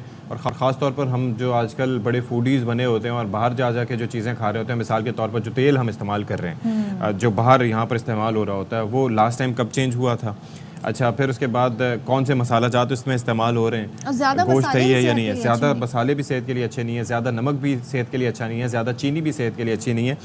तो आप ये देखें, फिर उसके बाद ऐसे खाने और ऐसे पीने की चीज़ों से फिर आपको हेपेटाइटिस ए समेत दीगर गैस्ट्रो समेत दीगर अमराज भी हो सकते हैं और भी लॉन्ग टर्म भी डिजीज़ आपको हो सकती हैं। तो क्या किया जा सकता है, किस तरीके से चीज़ों को? अशफाक के ये है गर्मी का मौसम, गर्मी का सीज़न, इसमें खाना जल्दी ख़राब हो जाता है। अगर इसको महफूज नहीं किया जाए तो ये चीज़ें ज़्यादा जल्दी ख़राब होती हैं और अगर आप इस तरह की आलूदा चीज़ें खा लें तो उस पर आपकी सेहत पे बड़े बुरे असरात होते हैं। तो आज वर्ल्ड फूड सेफ्टी डे मनाया जा रहा है और ख़ास तौर पे आलमी इदारा सेहत जो है वही कहता है दुनिया भर में सालाना 25 लाख से ज़ायद अफराद नाक़िस ग़िज़ा के बाइस मौत के मुंह में चले जाते हैं। अच्छा जी, हम ये जो दिखा रहे हैं ज़रूरी नहीं है कि ये नाक़िस हो, इसमें ज़ाहिर है तेल का फैक्टर 10 चीज़ें हो सकती हैं। तो हमारे साथ गुफ्तगू के लिए मौजूद हैं डॉक्टर कंजा अजीज़ अवान, जो कि फूड सेफ्टी एक्सपर्ट और head of department food sciences and technology, university of central Punjab. Thank you so much for joining us doctor Kanza. ये हमें बताइएगा कि ये बेसिकली हमने कुछ चीज़ों का अहाता किया, बाकी आप हमें समझाइए कि ये नाक़िस खुराक की डेफिनेशन क्या है basically. Thank you Ishfaq for having me in. नाक़िस खुराक की अगर आप बात करें तो फूड सेफ्टी के हवाले से कोई भी ऐसी चीज़ जो हमें नुकसान पहुंचा सके किसी बीमारी से, चाहे वो बीमारी इमीडिएट हो, मतलब फ़ौरन, जिस तरह फूड पॉइजनिंग है, आपको एक दिन में पता लग जाता है कि आपने कुछ गलत खाया हुआ है, और लॉन्ग टर्म इलनेस, आजकल कैंसर है, तो अगर मैं ये कहूँ कि वो भी हमारी ईटिंग हैबिट्स और हमारी लाइफस्टाइल की वजह से है, तो कुछ गलत नहीं होगा। तो ये दोनों सूरतों में हमें ये देखना है कि हम क्या खा रहे हैं। आपने बड़ी सही बात की कि जो हम खाते हैं हम पे असरअंदाज वो जिस तरह से होता है वही इस चीज़ का फ़ैसला करता है कि हमने ज़िंदगी किस तरह से गुजारनी है। हम अच्छी चीज़ें खाएंगे, साफ़ सुथरी म्यारी चीज़ें खाएंगे, हमारी सेहत पे उसका असर अच्छा होगा, एंड सेम वाइस वर्सा। और जब हम फूड सेफ्टी की बात करते हैं तो सबसे पहले हमारे पास बहुत सारे स्टेक होल्डर्स हैं। इसमें गवर्नमेंट है, हमारे पास पॉलिसीज़ जो डेवलप करते हैं, डिज़ाइन करते हैं, PFA बहुत अच्छा काम कर रही है इस पर। इसके अलावा हमारे पास एकेडेमिया है, इंडस्ट्रीज़ हैं, और हमारे पास स्ट्रीट वेंडर्स भी हैं जो फूड सप्लाई कर रहे हैं। तो ये सब किस तरह से सेफ्टी को मद्देनज़र रखते हैं। उसके बाद घर में जहाँ हमारे कंज्यूमर्स हैं, जिन्होंने खाना है कंज्यूम करना है, वहाँ पे सेफ्टी किस तरह से उसको इंश्योर किया जाता है, ये चीज़ें बहुत इंपॉर्टेंट है। आजकल जिस तरह गर्मी है, फूड का टेम्परेचर जो है अगर वो 5 डिग्री से ऊपर जाएगा और 60 के बीच में जितनी देर रहेगा, वो उतनी देर उसके अंदर माइक्रोब्स मल्टीप्लाई होंगे। It will become dangerous for consumption. अब हमारे घरों में क्या प्रैक्टिस है कि हमने सुबह खाना बनाया है तो हम कहते हैं कि ये ताज़ा बना हुआ है, इसको फ्रिज में नहीं रखना। और वो 2 से 3 घंटे 4 घंटे बाहर रहता है, उसके बाद वी जस्ट कंज्यूम इट कि जी हम ताज़ा खाना खा रहे हैं, हमने गरम लेकिन किया, हमने हम वो जो समझते हैं 4 कि वो ठीक घंटे हो गया। लेकिन एक चीज़ मैं जानना बिल्कुल चाहूँगी, ठीक हो घरों गया। में तो फिर भी कंपैरेटिवली अगर हम बात करें, सब पता होता है कि हम क्या चीज़ इस्तेमाल कर रहे हैं, कैसा खाना बन रहा है, लेकिन बाहर आजकल बड़ा ट्रेंड चल गया है, ऑनलाइन फूड ऑर्डर होता है, वो आ जाता है, उसमें नहीं मालूम। लेकिन वहाँ पे क्या सेफ्टी मेजर लिए जा रहे हैं, इसके लिए कौन से इदारे कितने मुतहरिक हैं, ये भी हमारे सामने है। इंस्पेक्शन होती है नहीं होती है। अगर हम वेस्टर्न सोसाइटी से अपना मुवाजना करें तो वहाँ पे तो बड़ा चेक एंड बैलेंस होता है, मगर हमारे यहाँ अभी तक हम उस तरीके से प्रो एक्टिव नहीं हुए हैं। इसकी क्या वजूहात है? देखें, इसकी वजूहात जो है, एक तो lack of awareness and training है, दूसरा हम मॉनिटरिंग और सर्वेलेंस पे बिलीव रखते हैं। जब तक हमें कोई प्रॉपर चेक एंड बैलेंस नहीं होता, हम अपनी प्रैक्टिसेस ही सही नहीं करते, ठीक है ना। हमारे पास हम सोचते हैं what we are doing is correct, जबकि बहुत सारी चीज़ें हैं जो वक्त के साथ साथ बदल भी गई हैं। इवन जो फूड प्रोसेसिंग या प्रिजर्वेशन मेथड्स हैं, उसमें भी बहुत एडवांसमेंट आई है। तो चीज़ों को अडॉप्ट करना और प्रोएक्टिव अप्रोच टुवर्ड्स हेल्थ ज़रूर होनी चाहिए। अच्छा डॉक्टर और साहब, उसमें रोल सबका ही है जी। मैं ये अर्ज़ करना चाह रहा हूँ कि एक जानिब हम कहते हैं कि हमारी अवेयरनेस बहुत बढ़ गई है। मिसाल के तौर पर हमें आपसे भी बात हो रही है, आप भी आगाही दे रही हैं, हम टीवी चैनल्स भी अपना किरदार अदा कर रहे हैं, इंटरनेट पर इतना मवाद मौजूद है, जो सर्च करना चाहें आपके सामने मौजूद हो जाता है। एक जानिब घर में हमारा ये होता है कि हम एक चीज़ देख भाल के खाते हैं कि जी पाम ऑयल है तो वो नुकसानदेह है, white butter is the best thing, अगर आप अफोर्ड कर सकें, olive oil is the best thing, और कौन कौन से ऑयल्स आप यूज़ कर सकते हैं, सब मालूमात हैं।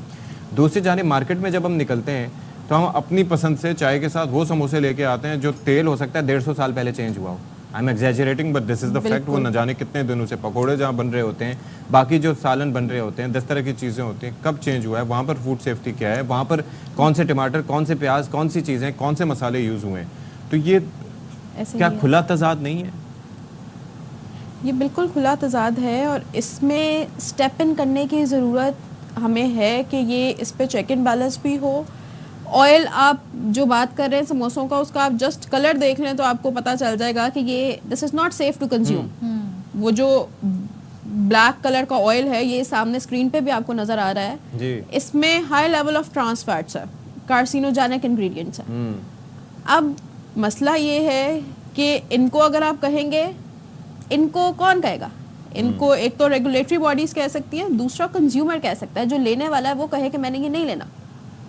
तो अल्टीमेटली तब उनको एहसास होगा कि हमारा जो जिसने परचेज करना है वही इनकार कर रहा है, तो we need to change our practices. और दूसरी इन्फोर्समेंट हमारे पास रेगुलेटरी बॉडीज से है, रेगुलेटरी बॉडीज का किरदार जो है वो बड़ा अहम है, और ये इस पर मजीद भी काम होना चाहिए, तो बहुत कुछ बेहतर हो सकता है। Thank you so much doctor Kanza हमारे साथ मौजूद थी, और ऐसा टॉपिक है जिस पर हम आने वाले दिनों में मजीद बात करेंगे, क्योंकि बहुत सारी जगहों से लोग खाना खा लेते हैं, अब वो उनको टेस्ट वहाँ का पसंद होता है, लेकिन वो ये नहीं सोचते जी इसमें किस तरीके से किस बना हालत है, में बन रहा है जी हाँ, जाके किचन एक दफा चेक कर लिया से रखा गया है। ब्रेक, वक्फा।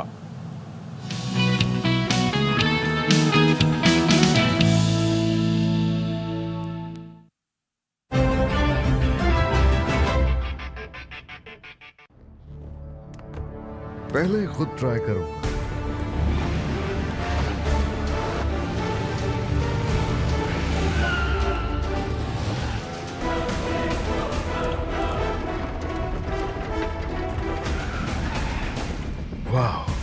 वेयर रेजिस्टेंट पॉलीमर्स और एडवांस ट्रेड डिजाइन से बने सर्विस टायर दें सुपीरियर ग्रिप का यकीन। Service tyres, Pakistan global tyre brand. इस महंगाई में बार की जगह लिक्विड, यही तो। इसका एक ड्रॉप झाग बनाता जाए, जमी चिकनाई भी काटे आसानी से, और पड़े इस्तेमाल में सस्ता। मैक्स लिक्विड, बार से 3 गुना ज्यादा सफाई। रॉयल इन्वर्टर फैन 30 वॉट्स आई टर्बो लेना, इसमें है हाई क्वालिटी पीसीबी, 5 साल की वारंटी के साथ। रॉयल इन्वर्टर फैन, साथ जिंदगी भर का।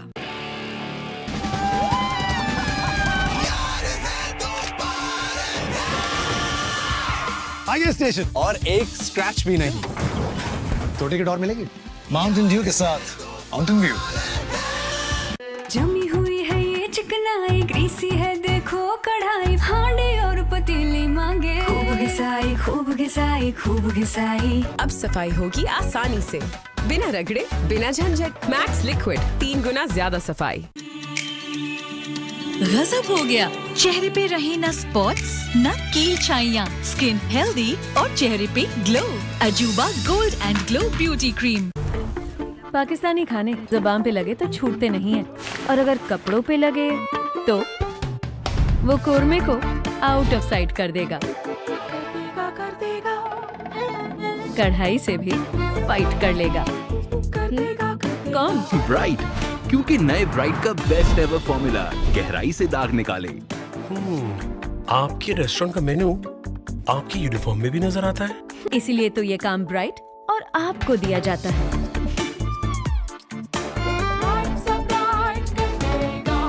Hi girls, I love going out, लेकिन ये आउटिंग्स कर देती हैं मेरी स्किन को डल, छुप जाता है मेरा ग्लो। इसलिए पामोलिव नेचुरल्स मेरी स्किन को बनाए soft and glowing. Hi, so soft, you're glowing. Palmolive Naturals, you can feel it. किसने कहा था पैसे बचा? फिनिक्स लगा और भूल जा, फिनिक्स लगा और भूल जा। मोटरसाइकिल ट्रैक्टर या होगा, चलेगी नहीं दौड़ेगी। फिनिक्स लगा और भूल जा, फिनिक्स लगा और भूल जा। 100 नजरें तो 100 बातें। नया दिन है, अपने इरादे रिफ्रेश कर। ये लो कोलगेट मैक्स फ्रेश, इसके मिंटी कूलिंग क्रिस्टल्स तुम्हें रिफ्रेश कर देंगे। आओ रिफ्रेश करें, इरादों में भरे ताजगी। तो आओ रिफ्रेश करें, कोलगेट मैक्स फ्रेश। फिर शॉपिंग निकल गए, अब महीने भर का लाना। अम्मा, महीने भर चलता ही क्या है?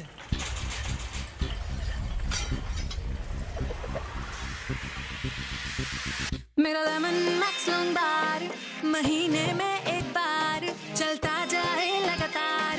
और वाह वाह वाह, और हर डिश भी चमचम करेगी, चिकनाई अब ना बचेगी, 1000 लीमू की ताकत से जो कटेगी। लेमन मैक्स लॉन्ग बार, मेरा मैक्स लॉन्ग बार पूरा मंथ चलेगा, लिख के ये रखवा ले। यानी अब शॉपिंग अगले महीने। महीने में बस एक बार लेमन मैक्स लॉन्ग बार।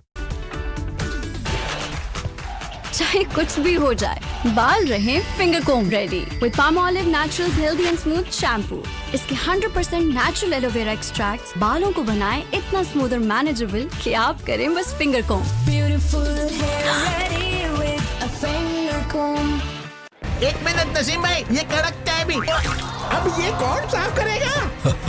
Express power. ये सारे दाग तो हम पहले से साफ कर रहे हैं बच्चों, धुलाई में बराबर और बचत पूरे 150 रुपए की। Hello sir. अरे होने वाले दामाद जी, गले तो मिलो। आ जाओ। नो। फिर से डैंड्रफ का डर हमेशा सर पे सवार। ले आओ हेड एंड शोल्डर्स, जो जड़ तक जाए ताकि डैंड्रफ वापस ना आए। हेड एंड शोल्डर्स अब 30 रुपए की बचत के साथ। चटनी पेमेंट और पियाक, नई स्ट्रॉन्ग पेप्सी। कमाल, क्या टेस्ट है यार। We got it, माया। ज्यादा हो गया ना। एक्टिंग है या नई स्ट्रॉन्ग पेप्सी का कमाल, खुद ट्राई करके देखो। मेरा साथ दोगे? मेरे साथ लड़ोगे? तो तैयार हो, तैयार हो। हर दुश्मन से कह दो हम आ रहे हैं, हमें रोक के दिखाओ। तैयार हो? तैयार हो?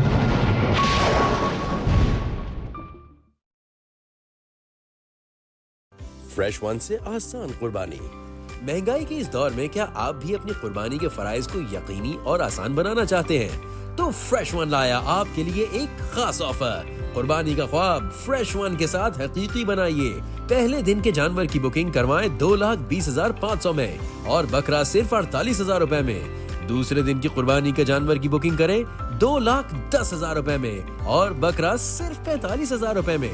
या फिर हिस्सा डालें पहले दिन का, वो भी सिर्फ 31,500 रुपए में और दूसरे दिन और तीसरे दिन का 30,000 रुपए में। तो फिर किस बात का इंतजार, आज ही दिए गए नंबर पर फ्रेश वन के नुमाइंदे से राब्ता करें और अपनी कुर्बानी के फराइज को आसान बनाएं।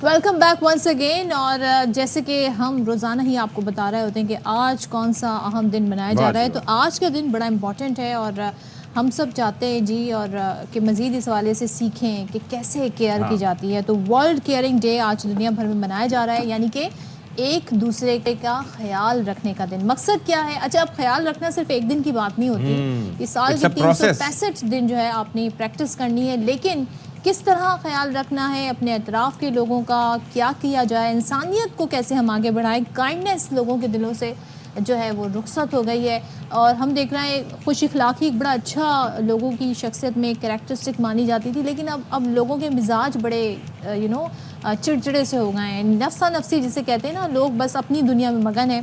तो ऐसे में क्या किया जाए कि लोगों को सबके हालात में, सबकी ज़िंदगी में कोई ना कोई हालात हैं, कोई ना कोई किसी बैटल से गुजर रहा है, तो कैसे हम एक दूसरे को एक दो बात कह के, एक मुस्कुराहट का मुजाहरा करके हम उनका दिन अच्छा कर सकते हैं। तो यही I think caring is in the form, ऐसे ही और खास तौर बेटर फॉर्म है। कभी किसी का बुरा दिन हो तो आप उनको क्रिटिसाइज ना करें, बल्कि उनको हौसला दें।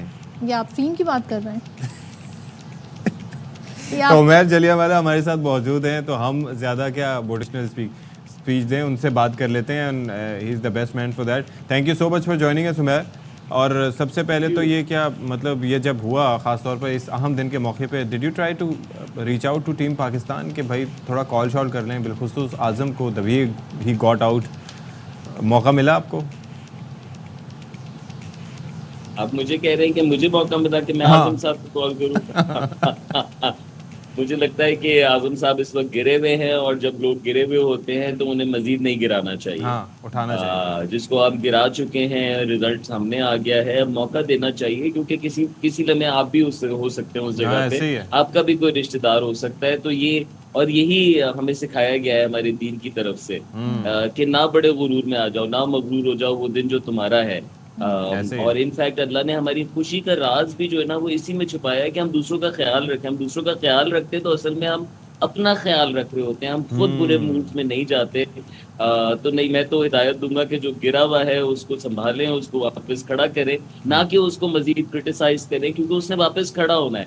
और अगर वो खड़ा नहीं हो सका तो हो सकता है कि आपका मेरा कहा हुआ जुमला उसके दिमाग में जिंदगी भर घूमता रहे। तो ये बड़ा केयरफुल मकाम है। अच्छा, हम जब केयरिंग डे की बात करते हैं तो क्या इसका मकसद क्या है, क्या सीखना चाहिए हमें? क्योंकि हमें तो घर से तरबियत है कि बुज़ुर्गों का ख्याल रखना है, छोटों का ख्याल रखना है, लेकिन इसकी हम अगर ब्रॉडर एक डेफिनेशन जानना चाहें तो वो क्या है? ये कि हम एक दुनिया का हिस्सा हैं। हम जितने भी मुल्कों में बढ़ जाएं, हम जितने भी अलग बिलीव्स ले आए, अलग कल्चर्स ले आए, लेकिन हम सब एक ही हवा में सांस लेते हैं। हमारा पानी शेयर्ड है, हम सब एक दूसरे से जुड़े हुए हैं। और इस दुनिया में 8 अरब लोगों में अगर आप नंबर्स देखें तो 1 अरब आप कह लें कि वेल टू डू हैं, बाकी सारे स्ट्रगलिंग है। और इस स्कीम को अल्लाह ने डिज़ाइन भी ऐसे किया है कि कुरान में अल्लाह कहते हैं कि मैंने कुछ को दिया है और कुछ को नहीं दिया, ताकि दोनों एक दूसरे की खिदमत कर सकें। तो अल्लाह के अल्फाज में तो दोनों ने एक दूसरे की खिदमत करनी थी, लेकिन दुनिया की स्कीम में सिर्फ गरीब को खिदमत में मामूर किया हुआ है। और ख़ास हमें इंस्ट्रक्शन दी गई कि वो रहम करता है और हम में से जो रहम नहीं करता उसको वो पसंद नहीं करता। हमें कहा गया कि हम दूसरों के लिए वो मुंतखब करें जो अपने लिए करते हैं। हमें कहा गया कि दूसरे जिस चीज़ से महरूम है उसका मुजाहरा उनके सामने ना किया जाए, कि उनकी दिल आज़ारी ना हो, उनको तकलीफ ना हो। तो हमें बारहा ये इंस्ट्रक्शन दिए गए कि हम कैसे अपनी स्कीम में फसाद ना बर्पा करें, हमारे पास जो है उससे हम अपना भी और दूसरों का भी फ़ायदा पहुँचाएँ, और जो नहीं है उस पे हम सड़े हुए ना हो, बल्कि उसके लिए हमारे पास इंतज़ाम हो कि हम एक दूसरे का ख्याल रख सकें। तो अल्लाह की जो स्कीम है उसमें से अगर केयर निकाल दिया जाए, अगर दुनिया में केयरिंग लोग नहीं हो या केयरिंग जज्बा इंसान के अंदर ना हो, तो आप जानते हैं क्या होगा। रियासतें तो फेल हो जाएंगी। ये लोगों का एक दूसरे की तरफ जज्बा होता है कि ज़्यादातर लोग खा के सोते हैं, ज़्यादातर लोगों को तालीम मिल जाती है, ज़्यादातर लोगों को रोज़गार मिल जाता है। सो पूरी दुनिया की प्रॉस्पेरिटी लोगों के इस जज्बे के साथ जुड़ी हुई है और इस जज्बे को अल्लाह ने लाजिम किया हुआ है। इनफैक्ट अपनी इबादत से भी ज़्यादा बहुत मकामात पे मामलात को दिया है कि हम एक दूसरे के साथ कैसे होते हैं। तो हमें समझना चाहिए कि इसका ताल्लुक और सिर्फ ये बात नहीं कि मैंने दूसरों को फ़ायदा पहुंचाया। जैसे मैंने कहा कि मैं खुद खुश नहीं हूँ अगर मैं आपकी केयर नहीं कर रहा हूँ। मेरी खुशी के लिए ज़रूरी है कि मैं आपकी केयर करूँ, मेरी वेलबींग के लिए ज़रूरी है कि मेरे पास जो है उसमें से वक्त है, पैसा है, जो कुछ है वो मैं आगे दे सकूँ, दूसरों की खिदमत कर सकूँ। चलें जी, Umair, thank you so much. और ज़ाहिर है ये आपने बड़ा ज़बरदस्त मैसेज दिया है कि हमें तो हमारा रिलीजन भी ये सिखाता है कि दूसरों की आप ख्याल रखें, दूसरों की केयर करें, लेकिन ये चीज़ें आजकल हम देख रहे हैं लोग इसको ज़्यादा अहमियत नहीं देते हैं। बिल्कुल देना चाहिए। करो मेहरबानी तो महले ज़मीं पे, खुदा मेहरबान होगा अर्शे बरी पे। ब्रेक।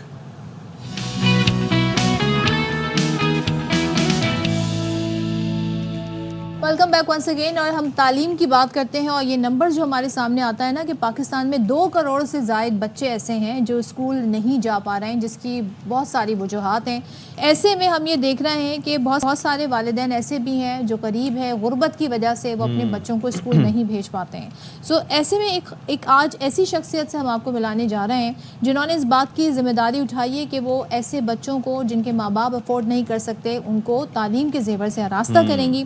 और अब तक उन्होंने जो स्कूल खोला है उसके आगाज़ में सिर्फ 3 तलबा थे, लेकिन अब 200 से ज़्यादा बच्चे यहाँ पर तालीम हासिल कर रहे हैं। इन्हें मुफ्त तालीम फराहम की जाती है और मुफ्त तालीम हासिल करने के साथ साथ बच्चों को ऐसे हुनर भी सिखाए जाते हैं ताकि वो उनकी ज़िंदगी में कारआमद साबित तो बात कर लेते हैं। हमारे साथ मौजूद हैं समाजी कारकुन Sahrish Khan Sadozai. Thank you so much for joining us Sahrish. ये वैसे तो हमारे यहाँ हम काफ़ी इस चीज़ पर शिकवा करते हैं कि रियासत अपना किरदार अदा नहीं कर रही, हालांकि आइन का आर्टिकल 25 से ये कहता है कि 5 से 16 साल की उम्र तक के बच्चों को तालीम मुफ्त फराहम करना रियासत की ज़िम्मेदारी है। तो एक तो आपको क्या लगता है कि क्यों रियासत ये ज़िम्मेदारी अदा नहीं कर रही और आपने क्यों इस जानिब आने का फ़ैसला किया? थैंक यू, आपने मुझे अपने प्रोग्राम में बुलाया कि मैं फरीज़ा के प्लेटफॉर्म से आपसे बात कर सकूं। मुझे लगता है कि देखिए बड़ा आसान होता है स्टेट को या रियासत को ब्लेम करना कि वो अपनी ज़िम्मेदारी पूरी तरीके से नहीं निभा रही।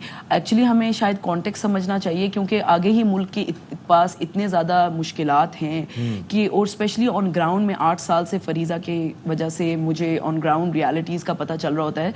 तो ये मसला इतना बड़ा है कि ये ना सिर्फ एक कोई तंजीम नहीं कर सकती, एक फ़र्द नहीं कर सकता, एंड रियासत को ख़ुद भी जो है लोगों की ही मदद चाहिए जो इसके ऊपर काम करें ताकि हम सारे मिल के ये मसले को हल कर सकें। लेकिन रियासत पे जब हम इसलिए ब्लेम करते हैं, रियासत की तरफ हम इसलिए देखते हैं क्योंकि रियासत के पास रिसोर्सेज भी हैं, रियासत के पास फंड्स भी हैं और रियासत जो है वो वेलफेयर अगर अपने आप को कहती है कि वो वेलफेयर स्टेट है तो फिर वो ज़ाहिर है लोगों, बच्चों और सबकी ज़िंदगियों में बेहतरी लाने की कोशिश करती है। लेकिन आपने जो एक जिम्मेदारी उठाई, 3 तलबा थे, हाउ डिड इट स्टार्ट और किस तरह आप इसको लेकर चल रही हैं? बिकॉज ज़ाहिर है आपने भी बहुत सारी चीज़ें अरेंज करनी होती होंगी, किताबें, कॉपियाँ, और बच्चों को उस तरफ लाना ये भी एक बड़ा मसला है। राइट सो एक तो ये कि मैं इस चीज़ को कनेक्ट करूँगी आपके जो पहले गेस्ट थे अभी उमैर, एक्चुअली जब वो ये बात कर रहे थे कि हम लोग अगर कोई किसी के साथ भलाई करते हैं तो असल में हम अपने लिए, अपने ज़ात के लिए वो कर रहे होते हैं। मैं फ़रीज़ा का जो काम कर रही होती हूँ या फ़रीज़ा के लिए जो हम बच्चे हमारे पास पढ़ रहे हैं, मैं कभी ये नहीं सोचती कि मैं उनके ऊपर एहसान कर रही हूँ। मुझे फ़ील होता है कि लाइक मैं अपनी ज़िंदगी के ऊपर एहसान, हम लोग अपनी ज़िंदगी पे एहसान करें और मैं ऑनर फील करती हूँ कि वो माँ बाप हम पे ट्रस्ट करके अपने बच्चे हमारे पास भेज रहे हैं। तो मुझे तो ये एक तरीके से फ़ील होता है कि एक जो उन्होंने बात की कि ऑब्वियसली अल्लाह भी एक अकाउंटेबिलिटी जो जिनके पास अफराद के पास है और वो अगर जो है चाहे वो फाइनेंशियली हो, चाहे अगर उनके पास टाइम हो, तो उन्हें जो है इस तरफ आना चाहिए। वो किसी भी जो है अच्छे काम के अंदर उनको अपना पार्ट प्ले करना चाहिए, चाहे वो उनका एजुकेशन है, चाहे वो किसी को खिलाना है, किसी का कर्जा माफ़ करवाना है। सो इस तरह की जो चीज़ें हैं। अच्छा, अगर मैं फ़रीज़ा की आपको जर्नी बताऊं तो मैंने जिस तरह बताया ना कि मेरे लिए मैंने कोई प्लान करके फ़रीज़ा कभी नहीं किया। मैं उस वक्त जो है मैं अपनी एंथ्रोपोलॉजी के लिए PhD के लिए मैं एक प्रपोजल बना रही थी, तो मैं I was like free at that point. ठीक है। तो बस मेरी मामा के साथ कॉन्वर्सेशन हुई और हम लोगों ने बस सिर्फ 3 बच्चों की जिम्मेदारी ली। और मुझे इस बात पे मेरा नहीं ख्याल कि मैं अगर दूसरे पेरेंट्स आके मुझसे रब्ता ना करते और कहते कि आप हमारे बच्चों को भी पढ़ाएं, तो टू बी रियली ऑनेस्ट ऐसा नहीं है कि मैंने ये खुद सोचा कि मतलब मुझे इसको बढ़ाना चाहिए, because to be really honest मैं सिर्फ 3 बच्चों की जिम्मेदारी ले सकती थी। ये हुआ कि जब मैंने इन बच्चों को पढ़ाना स्टार्ट किया तो ये बहू के बच्चे थे, तो सास के बच्चे आ गए, मतलब सास आ गई, बहू और सास के अंदर टसल थी। तो उन्होंने कहा कि आप मेरे बच्चों को भी पढ़ाएं, आप मेरी बहू के बच्चों को क्यों पढ़ा रहे हैं। फिर उनके रिश्तेदार आ गए, करते करते even though I was trying to like you know sort of say to them कि मैं 3 बच्चों की जिम्मेदारी उठा सकती हूँ। फिर मैंने सोचा कि why not I speak to my friends about it, मेरे दोस्त भी तो ये करना चाहते हैं।